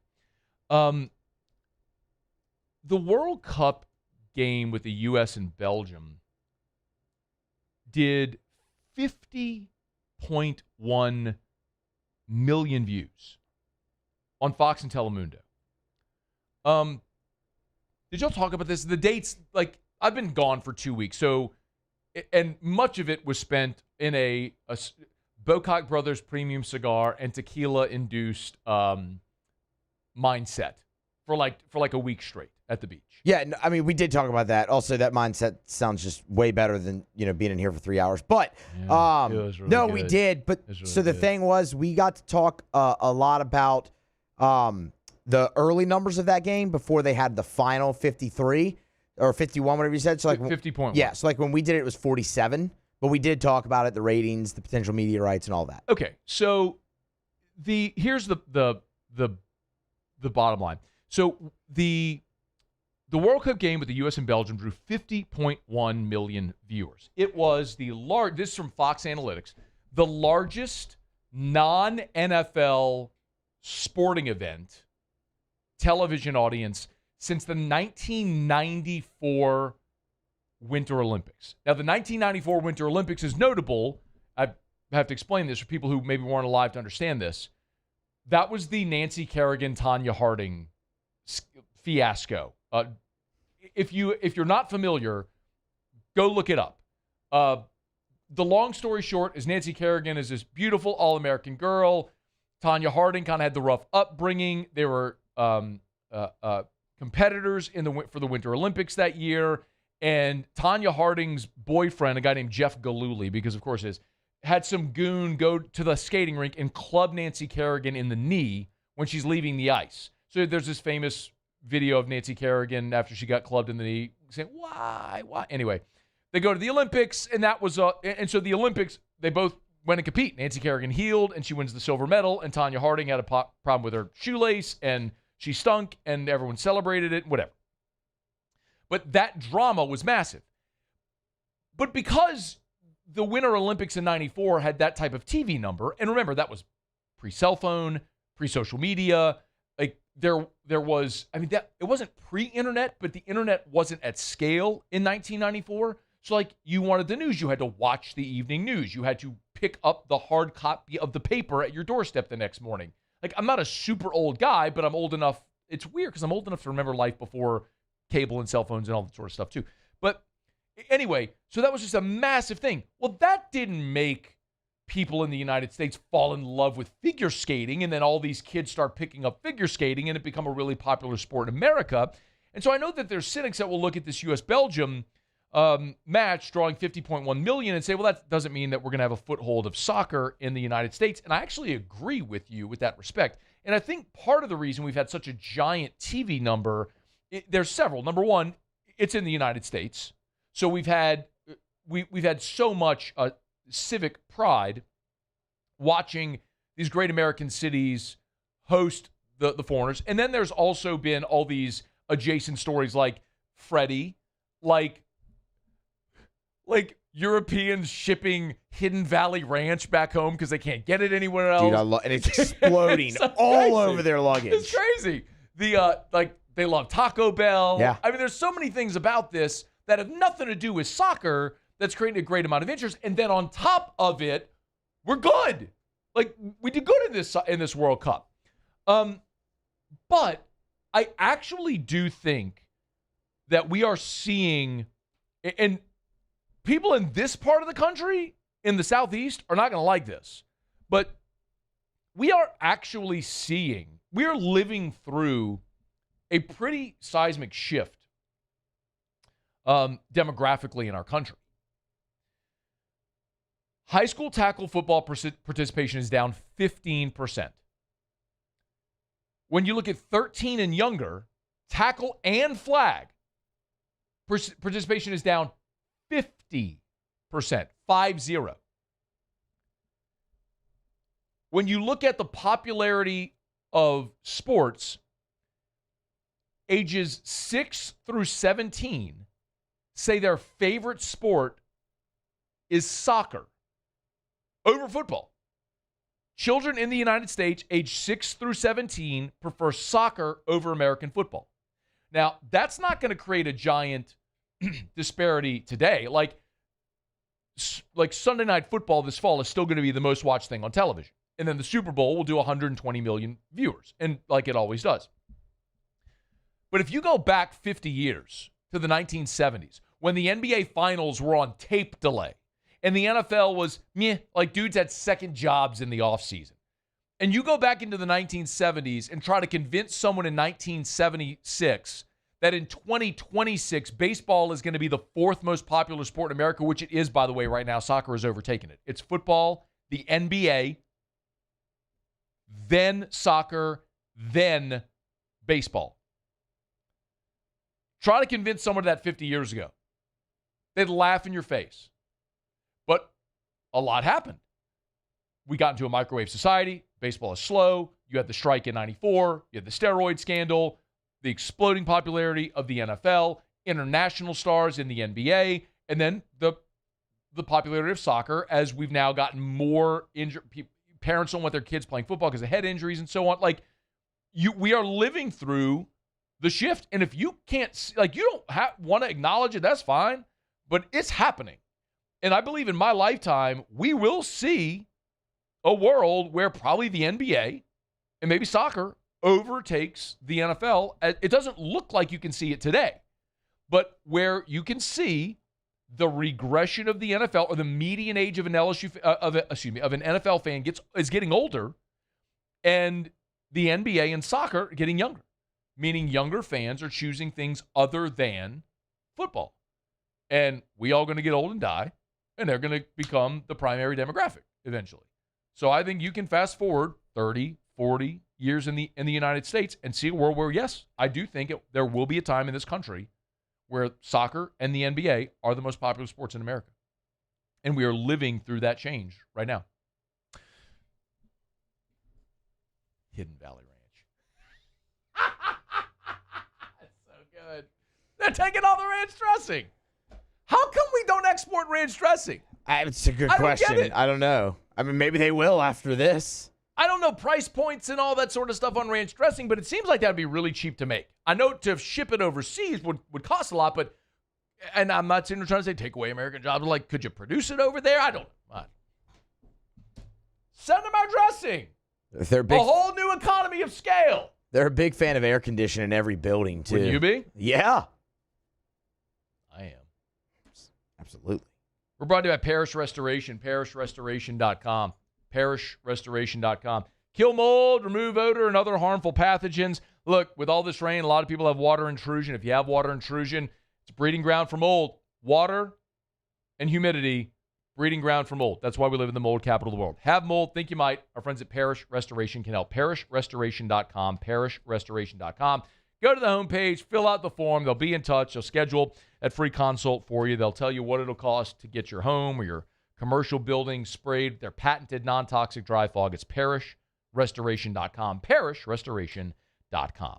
All right, it is after further review. We'll wrap up hour number 2. Muse will do Tigers and the Pros. Richard Dickson will be here in about 15 minutes from right now. Talking about LSU football. I think tomorrow we are going to get the list of the participants for SEC Football Media Days, which starts a week from today. LSU doesn't go till next Thursday, though, and I don't think LSU is bringing their quarterback. Might have had a little insight, and I will be massively disappointed if that is how it plays. I do not think Sam Levitt's going to SEC Media Days, and I'll be very disappointed if it plays out that way. But we should get the full list of attendees tomorrow, so we'll talk about it when we do. All right, it's after further review. Thanks for hanging out with us here. Muse to do Tigers and the Pros to wrap up hour number 2 next. AFR. We're brought to you by the Watermark and the Renaissance. Watermark downtown, Renaissance Southtown. Hey, summer's here. Maybe you want a little staycation. Well, Watermark is a perfect opportunity. Maybe you can't get out of town for whatever reason. Maybe it's budget, maybe it's time, maybe it's kids, whatever. You want to have a little staycation? Let me make a suggestion. Book a room downtown at Watermark Baton Rouge. Have dinner at the Gregory. Walk up and down 3rd Street. Go visit the USS Kidd if you haven't. The casino's right there on the river. There's tons of shops, outdoor green spaces there at Aurora Plaza in downtown Baton Rouge. Such a great spot. The River Center Theater. Seinfeld was here this past weekend. Buy the ticket. Enjoy downtown Baton Rouge and make Watermark Baton Rouge the central part of it. Right there on 3rd and Convention. Check it out today. It's Watermark Baton Rouge.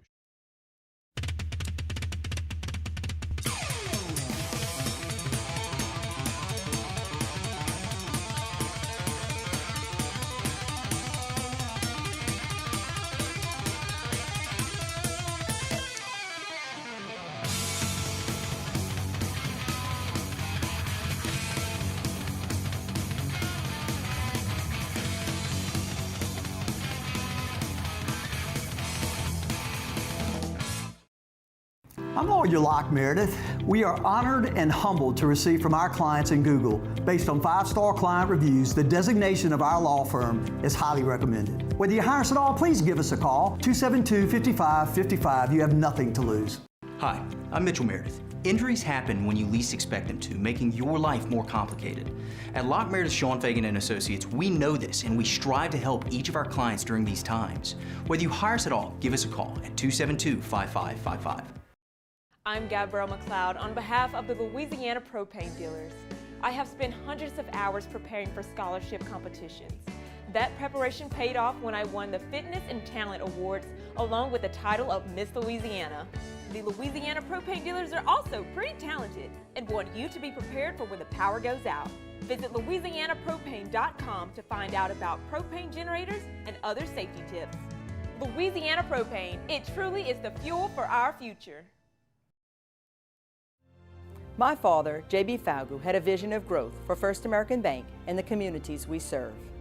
The bank's foundation was built on his legacy of compassion, loyalty, and dedication. Through his years of leadership, First American has prospered to heights even J.B. could not have imagined. I know my father would be extremely proud of the customer service and financial stability that First American provides to Southeast Louisiana. We continue to thrive. Love telling you about our friends over at Proform Steel. If you need a metal building, proformsteel.com. Go to the website, request a quote right there on the homepage. I'll be in touch with you. Big thing with Proform Steel. Metal buildings built right from design to delivery, but it's their lead time, y'all. They're roughly a month shorter lead time than other companies because everything is done in their facility at Proform Steel. The Pearl and sheet metal beam fab, everything in their facility on Airline in Ascension Parish. Proformsteel.com. Proformla.com. Proformla.com. My apologies. Proformla.com for Proform Steel. And free delivery on everything. You buy a metal building from them, no matter how big or small, they'll deliver it for free. Proformla.com. Proformla.com. After further review, presented by Relief Windows. Windows, doors, siding, and oh, we do shutters too. All right, wrapping up hour number 2, presented by Relief Windows. Thanks for hanging out with us here on a Monday. Good to be back after a couple of weeks off. Was up in New York for the Barrett Sports Media Conference, then went straight to the beach with the family. So enjoyed some time away, but man, we are in it this week. And then a week from today, we're at SEC Football Media Days down in Tampa. So, and then, by the way, right after that, the Tuesday following the Saints report for training camp. And then the next week, LSU opens training camp. So, y'all, you've made it. One more week to go, and you've made it through the long, arduous football offseason. Muso, Tigers in the pros. Tigers in the pros. They still bleed purple and gold. They're just really rich now. Paul Skeens picked up his 8th win of the season, running his record back to 500 on Sunday. 5 1/3 innings, 2 earned runs, a walk, 7 punch-outs for Skeens. ERA down to 3.57. He is an all-star, but with him pitching Sunday, can't imagine you'll see him in the all-star game on Tuesday night. But you never know. Pirates got their 50th win, almost 14-5 over the Brew Crew. Alex Bregman turned in one heck of a day. Nope. Turned in one heck of a day. 3 for 5. 3 for 5. 4 RBI. One of those 3 hits was this one. High fly ball left field. This is well struck. That is back on its way. Out of here. Alex Bregman, 3-run homer. His 9th home run of the season would also add his 15th double of the season. Drove in 4 in a Cubs victory. Kevin Gausman was on the bump for the Blue Jays. Nope. 6 innings, 3 earned, 3 walks, 8 Ks. He got a no decision. Cam Sanders traded to the Baltimore Orioles. Yep. Pirates get some cash considerations there. That happened this morning at 10:55 a.m. actually. Shout out to Scott Sanders. I didn't get a text from Scott about it. I saw it on his Twitter. I saw it on Sandman's Twitter there and was like, well, we're going to put that in there because this is a huge Cam Sanders show. So he's now a member of the Orioles. Dude, we were like, we are the preeminent Cam Sanders show. Yeah, this is Cam Sanders show. A 9-7 for Flaugier. That's Tigers and Pros. Presented by Evermore. EVAMOR, Evamore.com. When I was flying home from New York, had a layover in Dallas. By the way, Dallas Airport has some really good dining options in the Southwest Terminal. However, they're kind of hidden.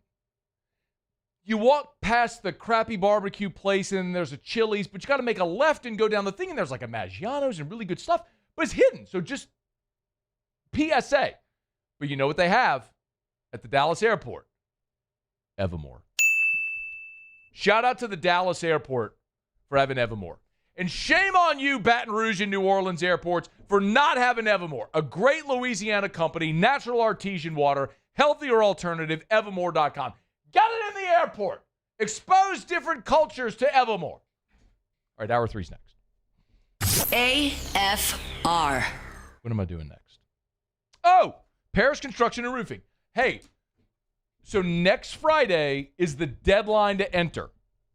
We are giving away not one, but 2 fortified roofs. One in the greater Baton Rouge area, one in the greater New Orleans area. Yes, that's Parish and our new partner, Pro Football Hall of Famer, Drew Brees.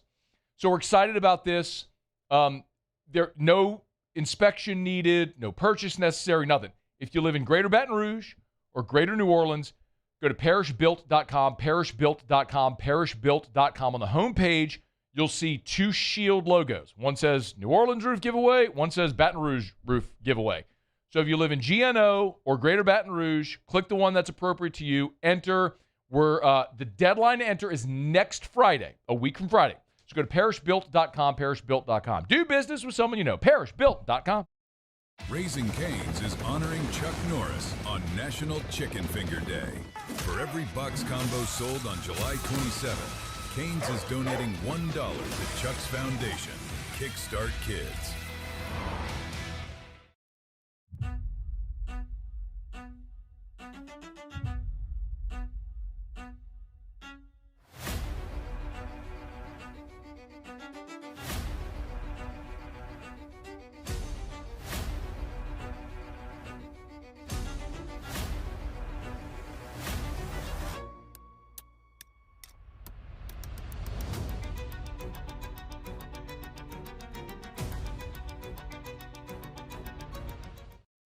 At Bayou Automotive, we believe in a sales process that puts you first. We want you to experience an easy purchase with clear pricing and great service. Let Bayou Ford and Bayou Chrysler Dodge Jeep Ram be your trusted partners in finding your perfect vehicle. The crew at Bayou Automotive is going to do right by you.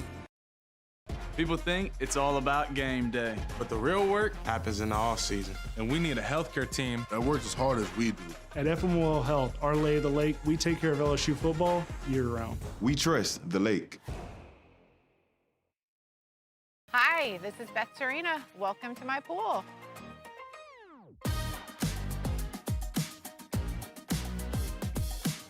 The first time I saw this beautiful pool, it exceeded every expectation that I had. They were able to get everything we wanted in this pool. It is a beautiful pool. We live out here, we eat out here, we watch TV out here. This is like our living room outside. We love this pool and everything about it. When we decided to build our pool, we called a great friend who is one of the best pool builders in the country in North Louisiana, and we said, who would you choose to build a pool in Baton Rouge? And without a hesitation, he told us Russell Pools. He said their history, tradition of great builds, great pools was unmatched. So of course, who did we call? Russell Pools. The advice I would give to anyone looking to build a pool is first call Russell Pools. They'll do an incredible job. It'll be incredibly organized, it'll be time efficient, and you will have your pool in no time.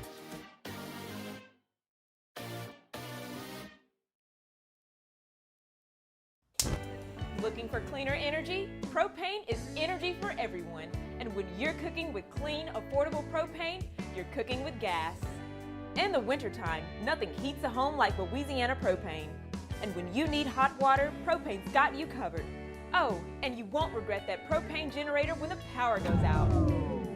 I'm Miss Louisiana, Gabrielle McLeod, and to find more information and to find a propane dealer near you, visit louisianapropane.com. When it comes to choosing energy for your family and your home, make the smart choice with natural gas. You can count on efficient and affordable natural gas to keep you comfortable and reduce your environmental impact to help protect our planet. Together, we're fueling our energy future. Atmos Energy.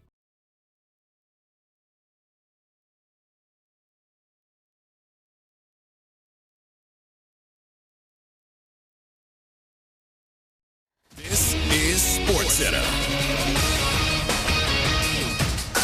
I'm Nick DeLuca. Baseball All-Star Week underway in Philadelphia. The Home Run Derby coming tonight with a new format. 8 participants, headlined by Phillies stars Kyle Schwarber and Bryce Harper. They'll round out the order tonight. Wilson Contreras, Jordan Walker, Jack Caglione, Munetaka Murakami, Ben Rice Jr., Caminero, the first 6. Coverage 8 Eastern right here on ESPN Radio. Elsewhere, the NCAA facing another lawsuit challenging its new eligibility rules. The NCAA making a change, granting athletes 5 years to compete, but not an additional season for athletes who exhausted their eligibility in 2025-26. 11 D1 athletes filing the class action suit. University of Michigan's regents expected to discuss an investigation into the culture of the athletic department on Thursday, with a decision of the future of athletic director Ward Manuel coming in the near future. Michigan commissioned the investigation in December following the firing of football coach Sharon Moore with cause. ESPN Radio is presented by Progressive Insurance. Progressive can help you protect your home, auto, boat, motorcycle, ATV, and RV, and more. And if something wasn't mentioned that you had in mind, find out if it can be covered at Progressive.com or 1-800-PROGRESSIVE, because it probably can be.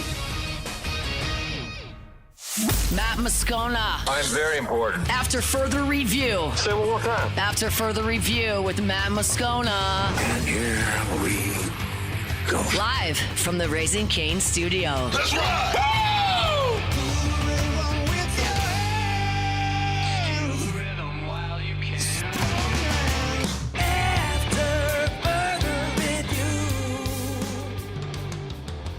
Hour 3, off we go. Welcome aboard. Glad you're with us. AFR, presented by Relief Windows. I'm Matt.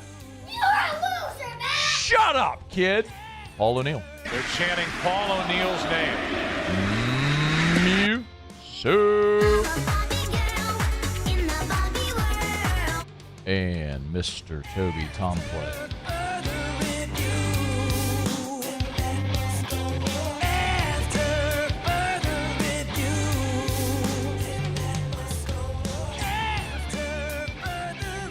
All right, we're here. Glad you are as well. 5 o'clock quitting time. Glad you are driving home with us. Great to be back after a couple of weeks away. I say it often. The day that I take a vacation and I come back and I'm like, I don't want to do that show. That's when I'll know I'm done and it's time to hang it up and leave forever. That day is not today. Fired up to be back. Usually when I'm gone for any length of time, I'm like, anxious, like, get me back on here. So I'm fired up to be here and glad to have you aboard. And y'all, what a week. I mean, NFL draft or MLB draft in the rearview mirror. And next week is SEC football media days starting on Monday. Off the bench, Hunt Palmer, AFR, our LouisianaSports.net staff. We will be in Tampa for media days. And then the following Tuesday, Saints report for training camp. The week after that, LSU is going to open fall camp. So, football is here and upon us. Supposed to be talking to Richard Dickson here, former LSU tight end. Yeah, I'm working on it. I'm still working on it. Trying to link up with him. Such a good opportunity. I don't. You know this if you've listened for any length of time. Like, I don't do lists. I don't like lists. I don't care about lists. I don't care about subjective. Top 5 quarterbacks, bottom 10 coaches. I don't care. I think it's largely just filler that a lot of people do to. It's just engagement farming during the summer. I don't like it. I don't care what your subjective opinion is of the top 10 coaches or whatever. If you can give me some type of objective data point to consider, I do find that interesting. And so it's one of the reasons we do pay attention to ESPN's FPI. Now, over time, FPI doesn't always prove to be the most reliable source, but I thought it was interesting because FPI has released their initial rankings or their updated rankings and their strength of schedule.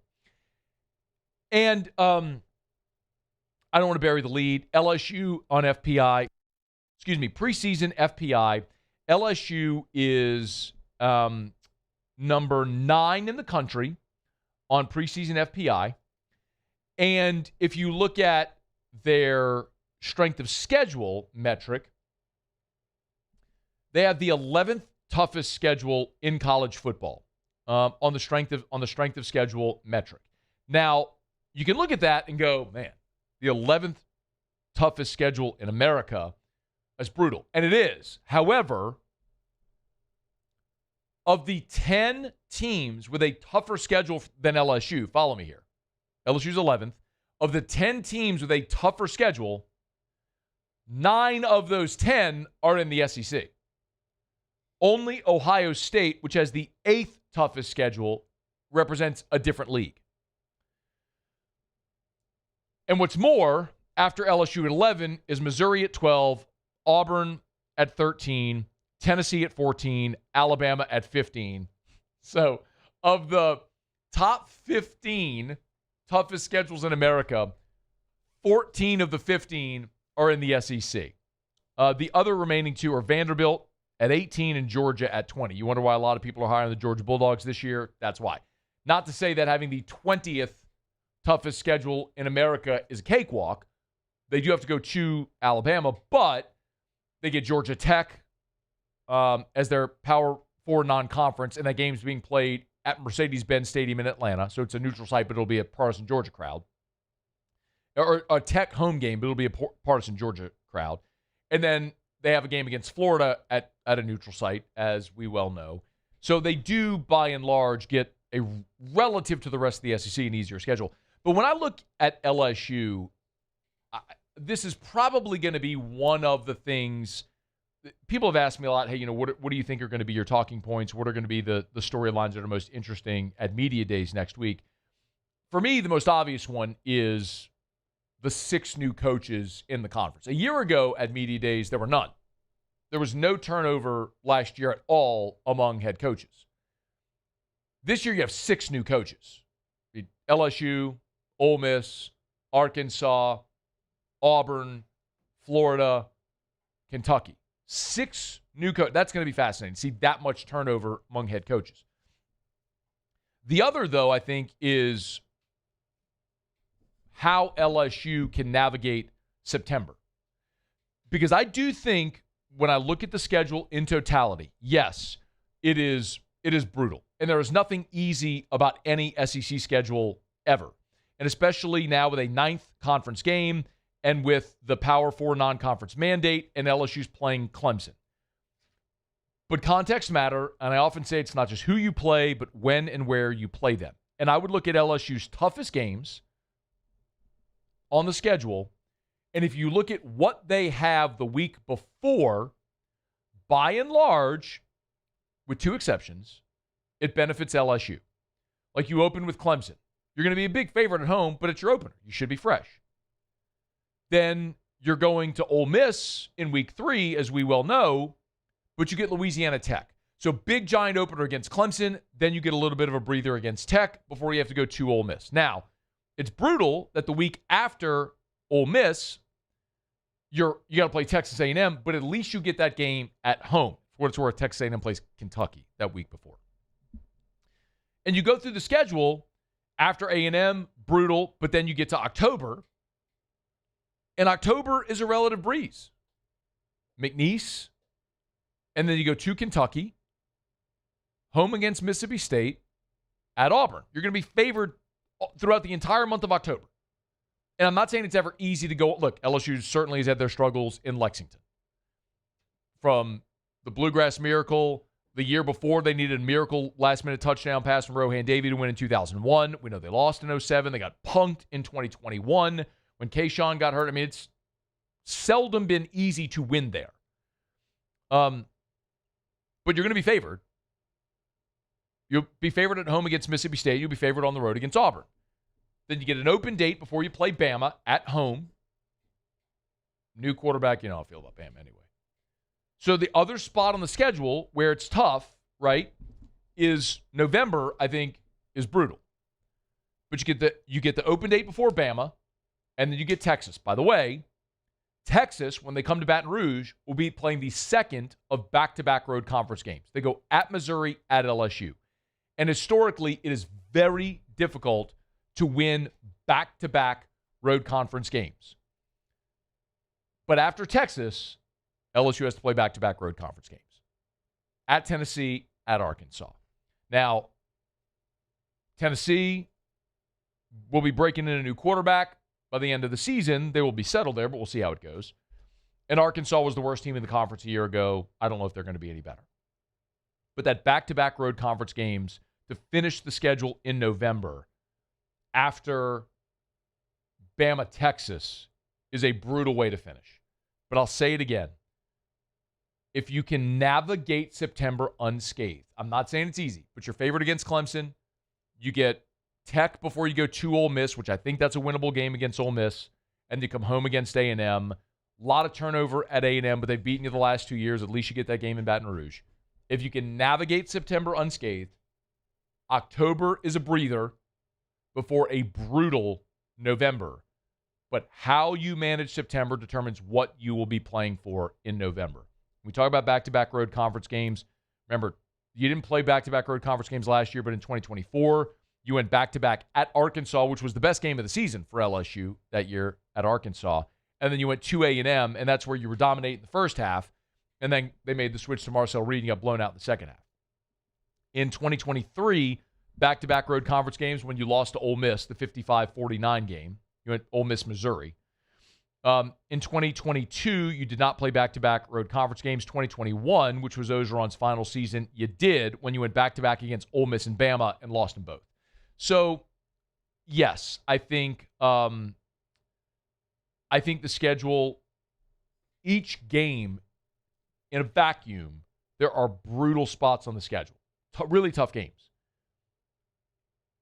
Pull back 10,000-foot view in totality, how the schedule shapes, I think there are opportunities there. I hate Ole Miss A&M back-to-back. That's brutal. And Bama, Texas, Tennessee, boom, boom, boom, is brutal. But if you can get through this 10-2, you're a playoff team. And I think that's probably what you got to target. Can you get into the playoff year one under Lane Kiffin? But it means making it through September unscathed, getting through October, which should be a breather. That'll determine what you're playing for there in November. All right, it's After Further Review. We're glad to have you hanging out with us here. We're brought to you by Lee Michaels Fine Jewelry, lmfj.com, lmfj.com for Lee Michaels Fine Jewelry. Gents, if you're thinking of popping the question, you know where to go. Lee Michaels has helped Louisianians get engaged for 4 decades. Lee Michaels Fine Jewelry, lmfj.com, lmfj.com. It's a website. Or you can pop into any of the 9 locations. 9 locations. And I say it often, it's like Goldilocks. It's just right. The big box stores, cookie cutter, impersonal. The boutique jewelers don't have a great selection. You're probably going to overpay. Lee Michaels, just right. They're big enough with 9 locations, with enough buying power to give you selection and great pricing, and still give you that personalized Lee Michaels experience. lmfj.com. Thrill her with a gift in the red box from Lee Michaels Fine Jewelry, lmfj.com. Okay, we got an update? Yeah? Yeah, this segment. Next. This is going to join us next. Okay, all right, so we were supposed to have Richard Dickson there. He'll join us when we come back after break. We'll do that as we continue. Stay with us. It's AFR. After further review. Want to feel your best? Goodwood Men's Sexual Wellness can help you do it. YourGoodwood.com, YourGoodwood.com, YourGoodwood.com. As a matter of fact, I was over there last week and I was visiting with Gabe, and they have some new equipment as well. We're going to release some social media videos so you can kind of see some of the demonstration of it. Listen, yes, they do ED treatment, hormone replacement therapy. I tell you about all the time. Lowest prices, never any contracts. So if you're on HRT, you need to switch because they're going to use the best price, and they pick up the cost for your blood labs every 6 months.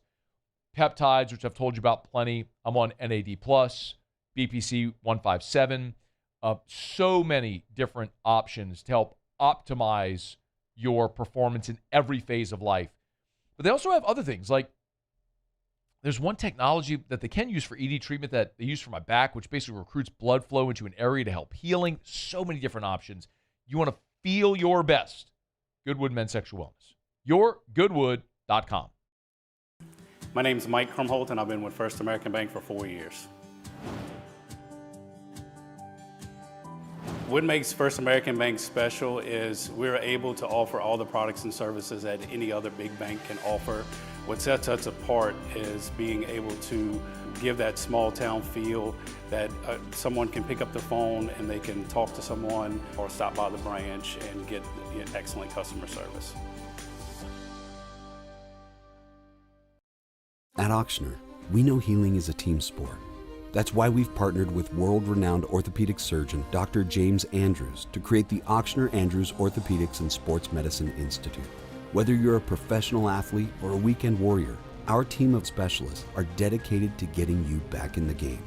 So whatever your reasons are for reaching your personal best, we've only got one: you. Ochsner Andrews Institute. Long live you. At Relief Windows, we're more than windows. We're windows, doors, hardy plank, and vinyl siding. But our number one product's always customer satisfaction. Come visit us at reliefwindows.com. By the way, we do shutters too. If your office is experiencing performance issues like slow networks, jammed printers, or disappearing files, Advanced Office Systems may be right for you. With powerful IT solutions, print management, document imaging, and security systems, they help offices regain confidence naturally. Side effects may include uncontrollable efficiency, smoother workflows, and a sudden burst of office joy. Say goodbye to those emotional breakdowns in the supply closet and get back on track with Advanced Office Systems. After a decade of working in private duty nursing, I know how hard it can be to find compassionate care for the ones that you love the most. So I started Decision Critical, a premier concierge nursing agency, so we can take care of you wherever you are. Our highly skilled nurses provide exceptional care from the comfort of your own home with personalized packages for short-term, long-term, or even around-the-clock care. Visit us at decisioncriticalbr.com and give us a call today to get started.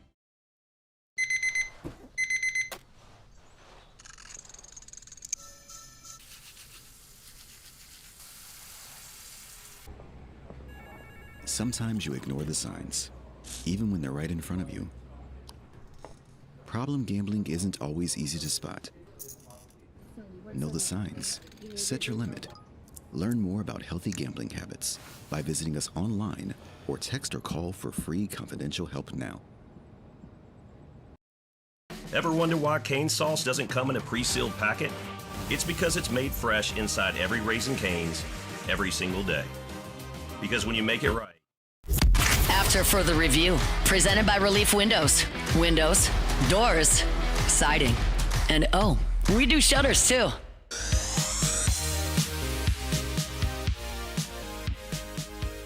Very pleased to be joined by former Tiger great Richard Dickson. Catch him post-game with Hanny on Eagle 98.1 Game Day. That's right around the bend. Yo, Rich, how are you, man? Doing good, man. My bad. I freaking got home from work, set the phone down to change, get ready for football practice. Picked it up. I was like, dang, I just messed up. It happens, bro. We roll. Who's playing football? My son, Jackson. He's playing his first year of tackle ball. Finally got to talk to him to doing it. Let's go. We were talking last hour about this number is stunning, Rich. So there has been in the last 10 years, a 50% decline in participation in football, both tackle and flag, from kids 13 and younger. So glad to hear there's another Dickson in the pipeline, man. Man, I just, I get it. I see a lot of people playing flag and they're doing that, but that's something that I could only watch too much flag football. I was over it too. I hear you, man. Hey, what's the team doing in July? So in July, are you talking about from the LSU standpoint? Yeah. This is all, this is getting to know each other, getting your timing down. I've told the story a million times that, before the 07 season when we had that great year, that was probably the best summer I had in my career at LSU. I mean, we spent so much time together working on our routes. I mean, Matt Flynn and Early Doucette kind of ran the summers for the offense, and it was probably going into the season the cleanest we ever were. So for Sam Leavitt and a whole new group of receivers. And Rich, especially for a guy who didn't participate in spring, like, give me a sense of the importance of this time for those guys. It's critical. To me, it's the biggest thing. If, I was looking at this and Sam was going to miss spring, the biggest thing he had to do, and what the greatest thing we heard, is that he was 100% down there June. So you got all of June that I think you got to press it. You got to run 7-on-7 3 days a week, maybe 4 days a week. Get in there with your wideouts, set them up in groups. It's very crucial just to get all their timing down. Was it like this, Rich, when you played, where coaches could do some on-field work with you in the summer? I mean, they weren't supposed to. They kind of showed up every once in a while. Well, so I learned this summer. There's new rules where the coaches can do, like, they can oversee like a limited number of hours of activity per week. So like the coaches have been out there a little bit, right, with these guys. I don't know. I guess the question I'm wondering is, like, how much of that matters having the coach out there as opposed to having player-led workouts? Because they're obviously doing both. Yeah, when Jimbo was there, he always had a GA that, our volunteer player practices, Jimbo wrote the script for. But it was just given to somebody that passed on, that made Matt look like he wrote it. So it was kind of similar to that. Like, I know you've been to the indoor, right? You see of course. The little stoop above the back door on the far back left. Yeah. Well, that was technically built because coaches were not allowed to be on the field during summer practices. When they stood up there, they were not on the field for summer practice. It's so good. So they weren't on the field, but they were watching from the stoop. Okay. Oh, and you were getting yelled at from the stoop. But technically, there was no coaches on the field. That is so good. Richard Dickson is with us, former LSU tight end, former number 18. By the way, do y'all have I know Hester said forever that y'all had the 18 group text and all. Do y'all have any input on what 18, how that's going to go this year? Man, not really. That kind of went away with, I felt like, Wardron when he gave it to Caleb Von Chason. That was the last time we really didn't have an input in the guy.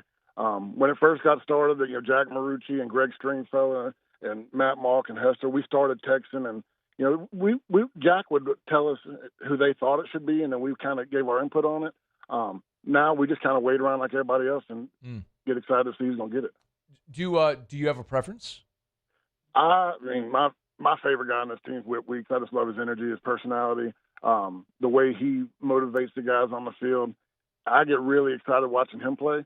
It would be an honor for me to watch him wear number 18. Yeah. Richard Dickson's with us, former number 18, former LSU tight end.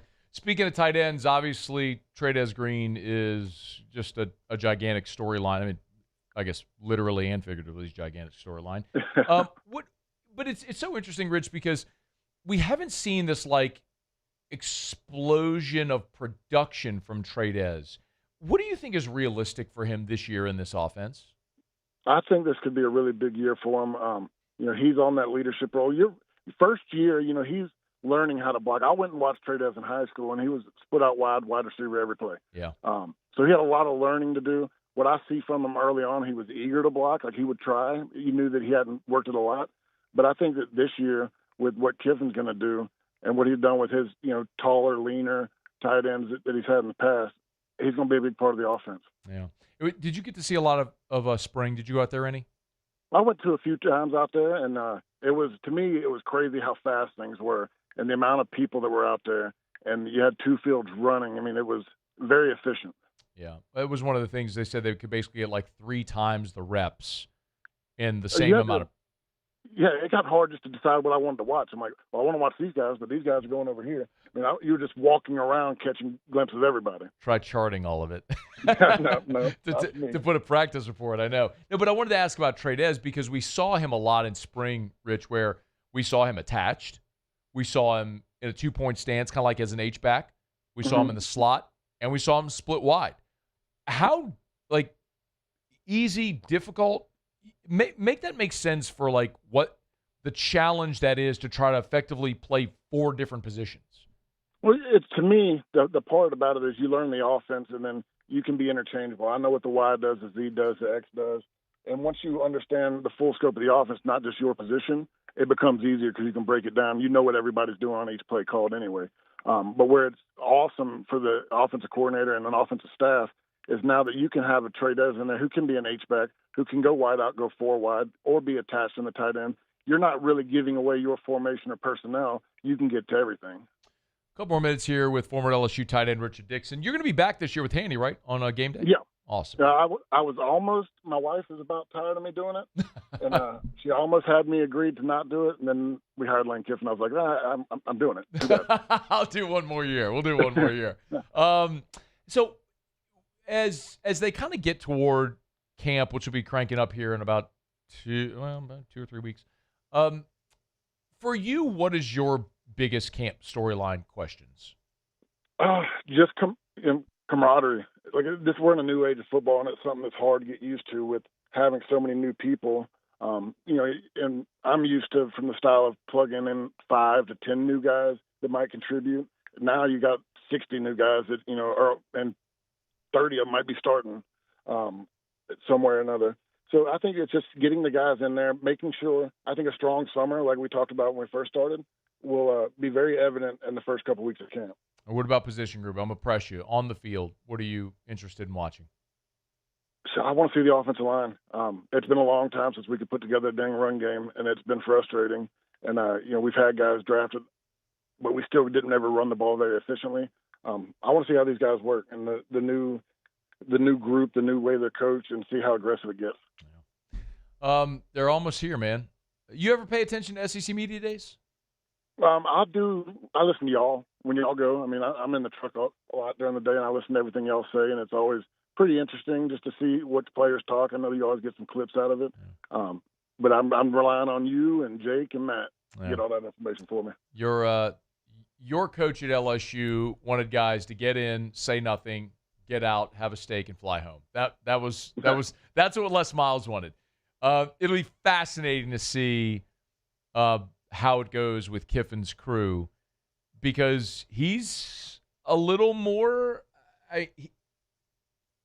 I don't know, man. Like, I was a little surprised in the spring with some of the access we got to some of the players. Like, I didn't think they'd bring TJ Daugherty out. I was surprised to see that. I'm going to be really curious to see how this goes. Last year at Ole Miss, he brought Austin Simmons, who hadn't taken a snap at quarterback, and they brought him to media days. So while I don't think Lane is going to come to Radio Row or do one-on-ones with us, I'd be curious to see what these players do and say next week in Tampa.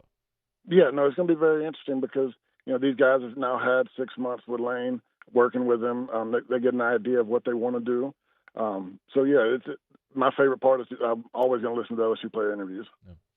Yeah. He is Richard Dickson, former LSU tight end. You'll hear him after games this year with Charles Handegriff on Eagle 98.1 Game Day post-game show. It's always a pleasure, man. We'll see you soon. Yes, sir. Y'all have a good one. Yeah, man. Thank you. We appreciate it. It is After Further Review. Glad to have you hanging out with us this Monday edition of AFR. We are presented this Monday by Relief Windows. Hey, remember, success starts long before Saturday nights in Tiger Stadium. In the offseason, in recovery, in the work that happens between games and seasons. That's why LSU head football coach Lane Kiffin and players like Sam Levitt, Whit Weeks, Trades Green, Jordan Seaton, they trust FMOL Health, Our Lady of the Lake, with their health care. And that trust is backed by a health system that's growing, thriving, and serving communities across Louisiana and Mississippi. With more than 20,000 team members and a $5 billion network of care, FMOL Health has earned national recognition for quality, 2 exceptional workplace awards from Gallup, and continues to invest in the people and communities it serves. FMOL Health, Our Lady of the Lake, and LSU. Together, we roar. Learn more at fmolhealth.org/LSU. All right, it's After Further Review. We're glad to have you hanging out with us here. We talked about the FPI rankings and the strength of schedule there just a bit ago. Tomorrow, Shea Dixon will be with us. The new On 3 Rivals rankings are out. And we'll talk about what that means for LSU's 2027 class and how maybe we should interpret some of that when Shea is with us tomorrow. We'll look forward to that. All right, it's After Further Review. Let's knock out our not our final break. By the way, I don't think we have Otter Locks today. Hunt texted because there's no MLB and there's no World Cup today. So I don't think we have Otter Locks. You may want to check with Jimmy. I'll text him. Yeah. I thought you were going to tell me because he was in Del Mar. I mean, what's July? Like, is he going? I don't know. I feel like he's kind of already there normally. He's got to be going. Well, for years, Otter would come with us to media days, and he stopped going to media days when we started going to Del Mar. Yeah. So I'm wondering if like next week is when he's leaving for Delmar. Might be. Because that's when we'll be at media days. I'll text him and see if we got anything tonight. Then. I know there's no picks. I know there's no picks up at LouisianaSports.net because I got on our group text because there's no MLB with the Home Run Derby tonight, and then there's no World Cup tonight. But we can get a pick on the Derby. I was about to say, we don't have action on the Home Run Derby? I mean, come on, Otter. I feel like Otter could get action on 2 cockroaches racing across the floor. He can't get me action on the Home Run Derby? Oh, I think he could. Come on, Otter. Give me something here, man. Like, I mean, yeah. Give me something, man. Yeah, Derby action. All right, it's AFR. After further review. Love telling you about Clegg's Nursery with 4 locations in the greater Baton Rouge area. You know where they are, but I tell you every day anyway. Siegen near Airline, LA 16 in Denham, Mid-City on Donmore, and the Garden Center on Greenwell Springs, as Terrio affectionately calls it, the flower oasis. It just goes forever and ever. The flower wonderland is what he calls it. It goes forever and ever and ever. If you get up there, the Greenwell Springs location. It's Clegg's Nursery. But I want to remind you just to bypass the box store. You know, if you're thinking of if it's flowers, or plants, or trees, or shrubs, if it's bulk, bag, mulch, or soil, bag or bulk, you know, they got it at Clegg's. I just always encourage you, man. Even if it's, you know, I'm looking right here, 2 hours ago, they posted on their Facebook page, the Garden Grow, raised bed garden mix. You can see all of it right there at Clegg's Nursery. So bypass the big box stores and support a great local business. Go see our friends at Clegg's Nursery.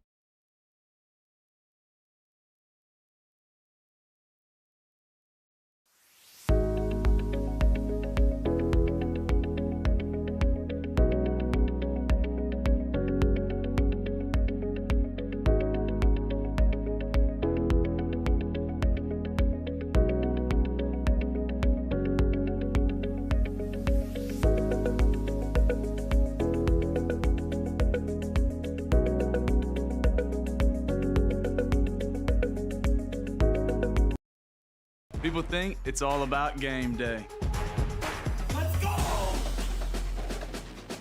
But the real work happens in the off season. Spring practices, early lifts, Extra reps. and we need a healthcare team that works as hard as we do. At FML Health, our lay of the lake, we take care of LSU football year-round. So we can do what we do best. We trust the lake. From championship athletes to everyday champions, trusted care starts here. Looking for cleaner energy? Propane is energy for everyone. Propane water heaters are very cost efficient, and the savings are even greater with a tankless propane water heater. We all know that Louisiana propane is a safe and environmentally friendly fuel.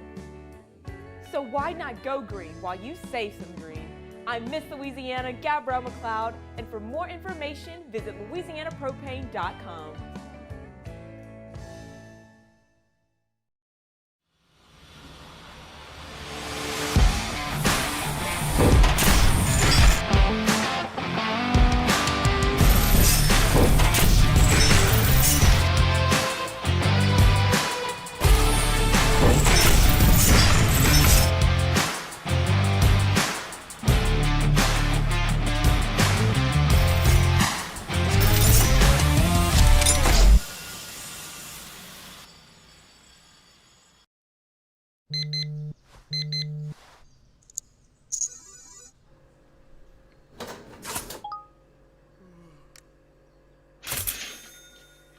Sometimes you ignore the signs, even when they're right in front of you. Problem gambling isn't always easy to spot. Know the signs, set your limit. Learn more about healthy gambling habits by visiting us online or text or call for free, confidential help now. Most roofers just replace your shingles.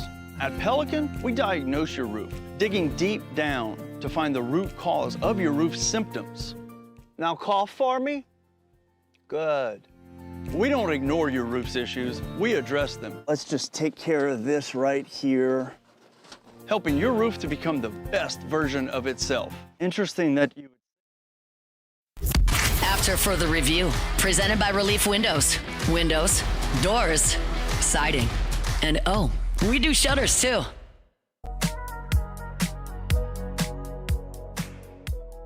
We got breaking news here.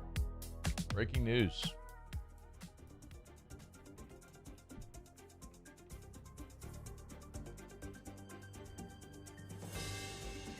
Jimmy Ott.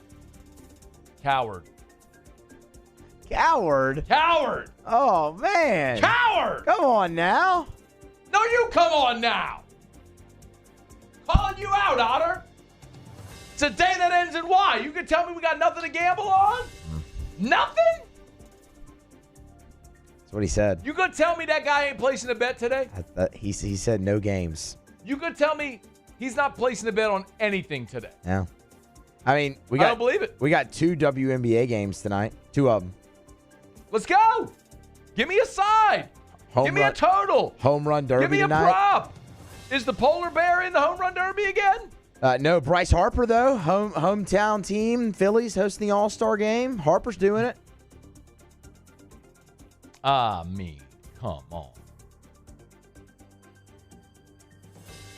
Yeah. Jack Caglione's in the home run derby tonight. Jack Cags. Yep, Cags is in there, man. It's on Netflix. The home run derby's on Netflix? Yeah, I'm not very happy about it. Why? I probably won't watch it on Netflix, to be honest with you. Why? I don't know. Do you have Netflix? I do. Who am I kidding? I love the home run derby. I'm going to watch the home run derby. Why would you not? So if it was on Fox, you'd watch it, or ESPN, but not because Yeah. it's Netflix? No, but I just changed my mind. That doesn't make a lick of sense. Yeah, I just changed my mind. I'm going to watch it. I love the home run derby. I think it's awesome. It doesn't make a lick of sense why you wouldn't Yeah. watch it because it's on Netflix. It's just easier to turn on YouTube TV than it is Netflix. I'm so perplexed here. I mean, you're talking about a sequence that takes 15, maybe 30 seconds? Yeah, that's why I changed my mind. I'm like, I'm actually going to watch it. I'm just really perplexed by how you arrived at that decision, that you thought you wouldn't watch it just because it's on Netflix. Yeah. I mean, I don't know if that's lazy or just weird, or maybe you just didn't think about it. I think it's a combination of all three. Okay. Yeah. Kyle Schwarber, Ben Rice, Junior Caminero, Jordan Walker, Bryce Harper, Wilson Contreras, Munetaki Murakami, and Jack Caglione, formerly of the Tokyo Giants. I have not watched the Home Run Derby intentionally. I'm trying to think of the last time. I literally don't remember. Man. There's times, so typically when we're at media days is during All-Star Week. That's true. I think the way that it fell this year, just weird on the calendar. But typically we're there, and so the Monday is the first day of media day. So sometimes do the show, get off air, eat dinner, probably just in the hotel or something. TV's on, so it's on. But I haven't made a point to watch it or even know who wins or cares. It's like the dunk contest. You take the star power out of it, and it's just not as intriguing. It's just the bottom line. Like, if LeBron was in the dunk contest, more people would watch. If Aaron Judge was in I know he's hurt right now, but you know my point. Yeah, like, no. If the biggest stars in the game were participating, you'd have more people watching. Well, that's what I was going to say. I was like, could the last one you watched have been the Judge Stanton duel? Don't even remember it. Oh, dude, I'm telling you, that one was awesome. The last time I watched was not the one Bregman was in. Didn't Bregman do one not too long ago? No, I have no idea. Like, maybe I watched Alex hit if he was. Yeah. I don't remember. I think he did one. But I'm telling you, man, I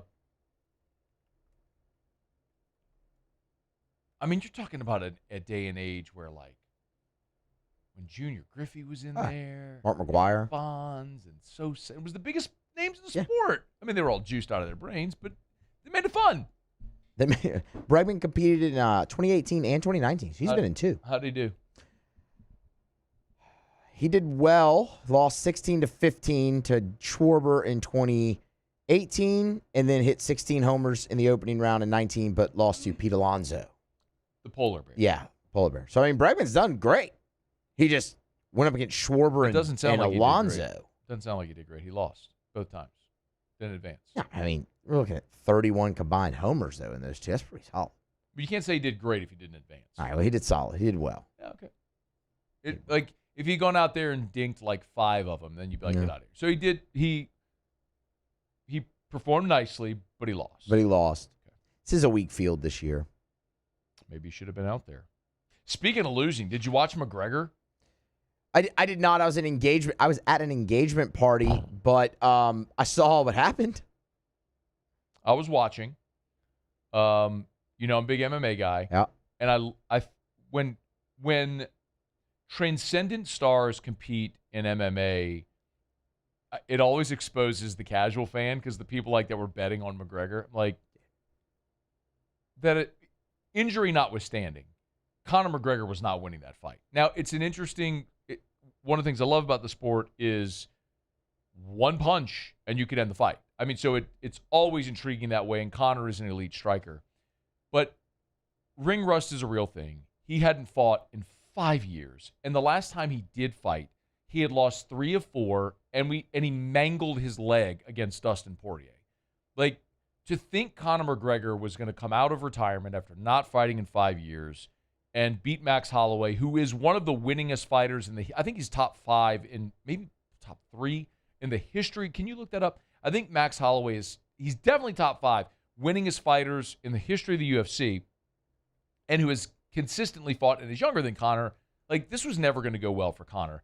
And by the way, I don't mean that in any way to try to dissuade people from watching, to say, if you're a casual, please but watch more. I love the fact that Conor brings new people to the sport. But I remember, I was that guy in 2007. And it was the first fights I remember watching. Rampage fought Chuck Liddell in 2007. And Rampage was doing movies. And so you had these transcendent stars, and it got built up really big. And the fight didn't last 2 minutes. Rampage touched Chuck Liddell on the chin and slept him. And a lot of people thought that it was a dive. And you come to find out, as dudes get older, they get punched a lot, their chin gets weak. And Rampage just clipped Chuck Liddell, pushed the right button, and slept him, which happens in this sport fairly often. But the people saying that that Conor, there's the conspiracy theories that he was injured before the fight, or they're watching the walkout. During the walkout, he did this thing where he's wearing shoes walking down the aisle, and before you go in the cage, the cut man puts Vaseline on their face, and they do a cup check, a mouthpiece check. They check their gloves to make sure there's no foreign substances or anything. And Conor did the thing. We've all done it, where you put the toe of your shoe on the heel to slip your foot out, and he kind of hobbled, he stumbled a bit. People are like, oh, see, he was hurt. It's no, man, he was he just stumbled out of his shoe. The man lost his balance. It happens.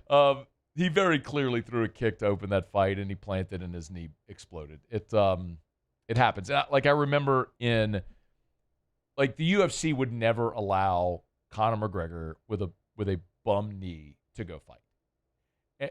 And there are so many examples of this promotion pulling fighters off of a card day of, a couple of days before. One of the biggest at the time cards ever was UFC 200, and it was John Jones, Daniel Cormier, and Cormier is from Lafayette, is an all-time great. He's an Olympian, a multi-division champion in the UFC. The one mountain he couldn't scale was John Jones. And this was going to be their rematch. And 2 days before the fight, John Jones gets popped for PEDs. And I'll never forget the video of Cormier sitting in a chair, and they come to tell him his arms are full, and he just starts kicking his foot on the ground. He's pissed. Dude, this was the main event of Ultimate Fight Week of this week. It's always in July, the 4th of July weekend around there. UFC 200. It was a massive fight. And they pulled the main event off the card 2 days before because John Jones got popped for PEDs. They were never going to send Conor McGregor out there on a bum knee. If you're a conspiracy theorist, just because you just don't actually understand or know what you're talking about. So sometimes it happens in this sport, man. There's so many disappointments. Look, disappointments are common in every sport. The average margin of victory in a Super Bowl is 14.5 points. We see more blowouts in Super Bowls than great games. I mean, I hate to bring it up. January 9, 2012. Yep. We've all lived through disappointments in sporting events that get hyped. Mayweather Pacquiao. I mean, bro, you had a 37-year-old man who hadn't fought in 5 years, and the last time we saw him, he had lost 3 of 4 and got his leg mangled. What? 60-year-old Mike Tyson? Fucking Jake Paul. Jake Paul? People oh, man, we saw him doing his shadow box, and he was so fast, and he gets in there, and then he's not good. I'm like, because he got punched in the head by a 25-year-old. He's 60. What do you think happened? Like, I've never been punched in the head as a 60-year-old man by a 25-year-old, but I guess my faculties wouldn't be all there. It probably would not go well for you. I would not recommend it. I don't intend that. Good. Yeah. At any point in my life. Good. We don't want that. So no, Connor, there's no conspiracy. He was not injured before the fight. He's just way past his prime in a sport that continues to evolve. And it's one of the reasons I love the sport is the evolution is that it's so high level now that quite honestly, if Conor McGregor was in his prime still today, he would not be a championship caliber fighter. He's an elite striker. He's not a great all-around fighter, and you have to be a great all-around fighter to be a championship level fighter in MMA in this day and age. I mean, one of the best we've ever seen is Khabib, and he wrecked Conor 5 years ago as it was ushering in a new era of MMA. Anyway, I'm talking too much MMA. I know you don't care, but the Conor thing. But I think people do care about Conor because he is the most famous fighter the promotion has ever produced. The most watched pay-per-views of all time are littered with Conor McGregor fights. He is the highest grossing fighter this promotion has ever had by a landslide. It's Conor, it's Ronda, it's Lesnar, it's John Jones. And then there's other great ones that I have, like George St. Pierre and Anderson Silva. But Conor is by a mile the most marketable star that the promotion has ever had. That's why so many people watch him. I love that about it. But if you think that dude can still fight at an elite level in this, you just don't watch the sport. So he says he's going to come back and fight the final fight on his contract. I hope he does not. I hope he retires. Because if he rehabs a knee injury, he's out for another year, then trains and comes back as a 39-year-old, he's going to get his ass beat by somebody. Unless if they just put a whipping boy out there for him. Like the fight Ronda just had when she came back, I mean, she's fighting a chick that hadn't fought in, 10 years? I mean, it's how it goes. Like, I hope he stays retired. All right, it's after further review. Final break, no otter locks. So maybe you know what? Let's give our best bets.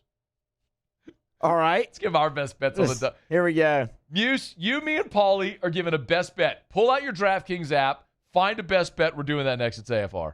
AFR. Get Gordon and get it done. Gordon McKernan Injury Attorneys. You've been injured in an accident. It's not your fault. Do what injured people in our state have done for more than 3 decades. Get Gordon and get it done. Happen to know someone who was recently in a wreck. You know what he did? Called Gordon and his team of attorneys. They'll take care of you no matter where you are in the state of Louisiana. GetGordon.com, GetGordon.com. Offices all over the state of Louisiana. So if you're in the 225, the 504, the 337, the 985, the 318, make sure you call Gordon and his team. They're local office near you. They'll go to bat to make sure you get what you deserve. So go to GetGordon.com, GetGordon.com, or you can always call if you'd prefer to talk to someone on the phone. Just dial the 8s, 888-8888, 888-8888 for Gordon McKernan Injury Attorneys. Love telling you about Gordon, the great work he does for our community, members of the G team, which we'll be talking more about as we get closer to football season. You know what to do. Go to GetGordon.com to get Gordon and get it done. At Bayou Automotive, we believe in a sales process that puts you first. We want you to experience an easy purchase with clear pricing and great service. Let Bayou Ford and Bayou Chrysler Dodge Jeep Ram be your trusted partners in finding your perfect vehicle. The crew at Bayou Automotive is going to do right by you. Raising Cane's is honoring Chuck Norris on National Chicken Finger Day. For every box combo sold on July 27th, Cane's is donating $1 to Chuck's Foundation, Kickstart Kids. At Relief Windows, we're more than windows. We're windows, doors, hardy plank, and vinyl siding. But our number one product's always customer satisfaction. Come visit us at reliefwindows.com. By the way, we do shutters too. People think it's all about game day, but the real work happens in the off season. And we need a healthcare team that works as hard as we do. At FML Health, our lay of the lake, we take care of LSU football year-round. We trust the lake. I'm Lawyer Locke Meredith. If you're battling an insurance company because of a wreck not your fault and they're not calling you back or being fair, whether you hire us at all, give us a call, 272-5555, or email Locke Meredith, Sean Fagan and Associates. You have nothing to lose. Hello, I'm Collins Meredith. If you've been injured on the job, you likely have a workers' compensation claim, but you may also have a tort claim which opens up significant recovery rights not normally available for a work injury. If this is you, call us or come see us at Locke Meredith, Sean Fagan and Associates. Transform your living space with Lacoste & Young Remodeling and take your home from outdated to outstanding. Redefine your kitchen for the ultimate culinary experience or elevate your daily routine with a spa-worthy bathroom retreat. Our skilled team brings 3D modeling to life to ensure your vision becomes a reality. We believe luxury should be accessible and offer tailored solutions to fit your budget without compromising quality. So contact us today for a free estimate.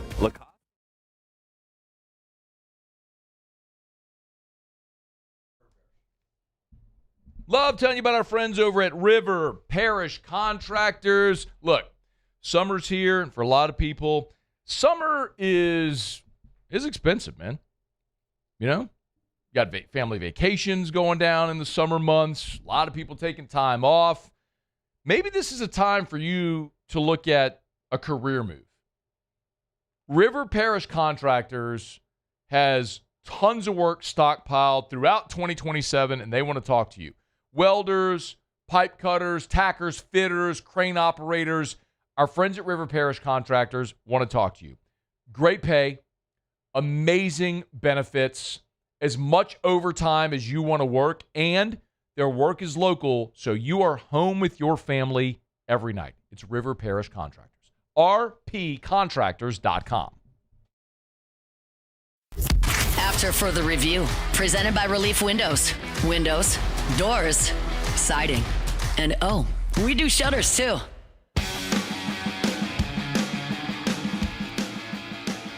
Down the stretch we come. Final segment here on a Monday edition of AFR. Presented by Relief Windows. Windows, doors, siding, shutters, and shades. Relief Windows and reliefwindows.com. Okay, no otter. Howard! Yeah, he also just told me that today's his last day before he goes on vacation. So we're done with the otter. Yeah, we might not have otter locks all week. So he's going to Del Mar. So, yeah, I mean, that's what I said. I said, when's Del Mar? He said, today's my last day before I go on vacation. Okay. All right, what are our rules here? Like, normally if we're going to get... So we're going to each give a pick. Do we have to have, like, a certain, like, odds limit here? No, I don't think so. I mean, like... don't lay so much juice that nobody wants to bet it.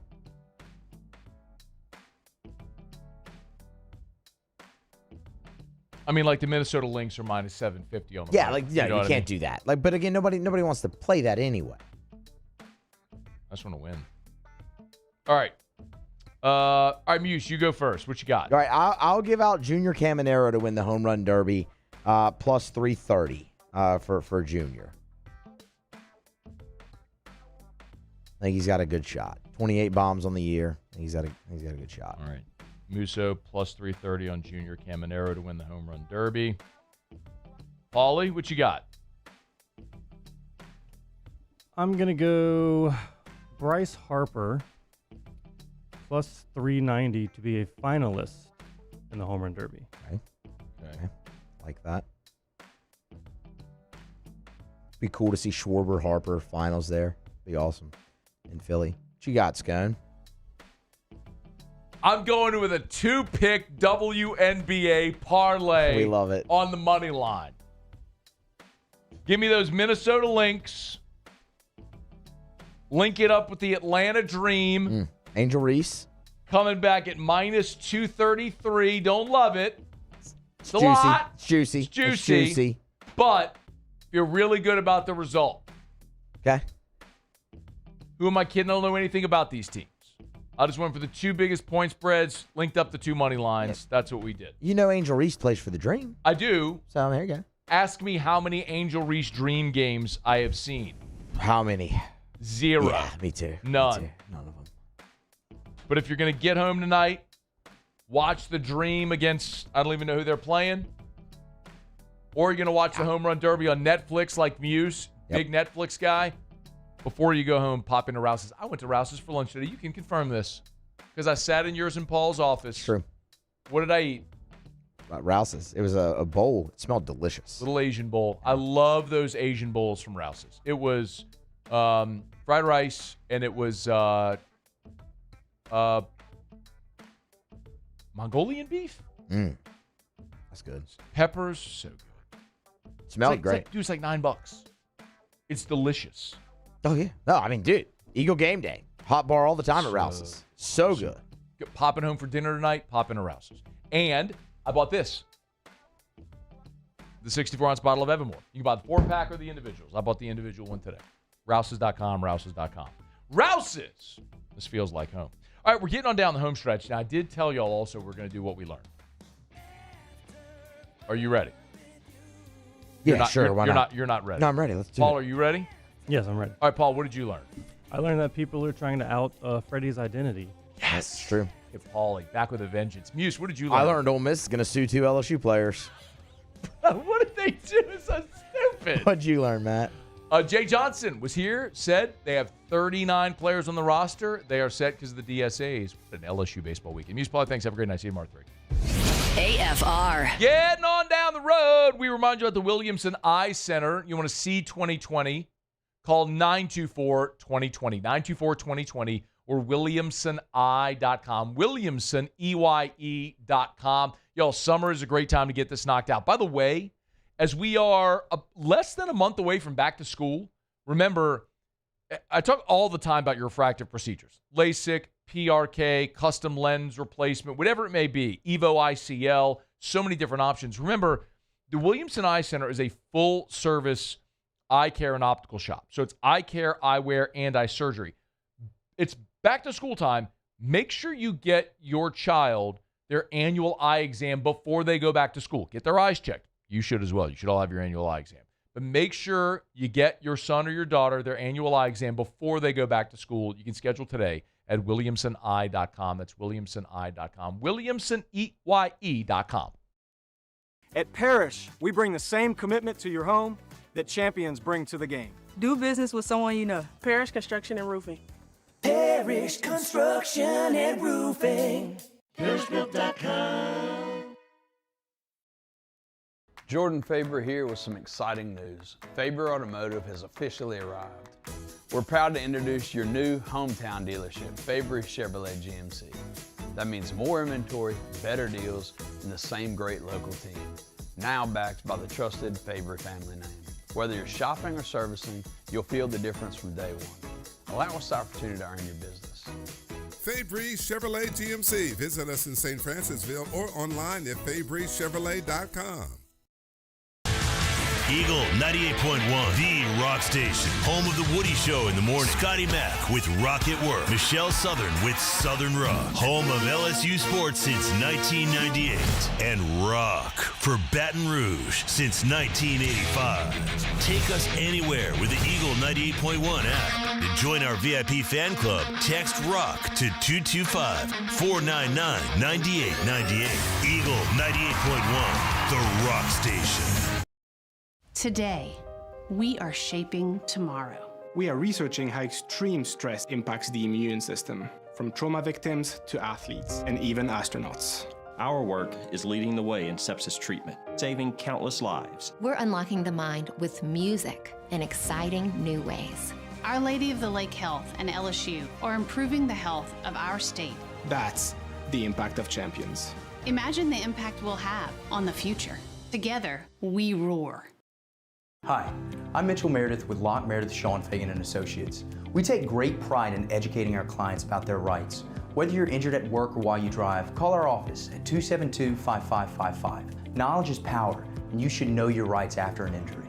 Hi, I'm Sean Fagan of Locke Meredith, Sean Fagan & Associates. When insurance companies have been unfair, we've never been afraid to go to trial. Fighting hard to protect your rights, we never settle a case out of convenience. We only settle when it's right for you. Whether you hire us at all, give us a call.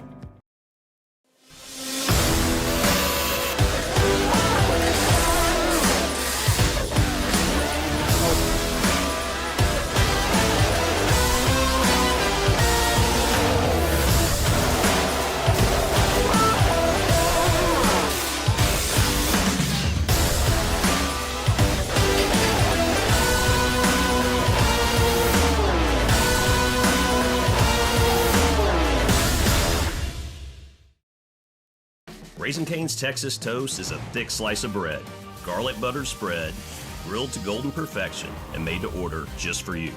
Because when you make it right, you can taste it in every bite. Raising Cane's Chicken Fingers. One love.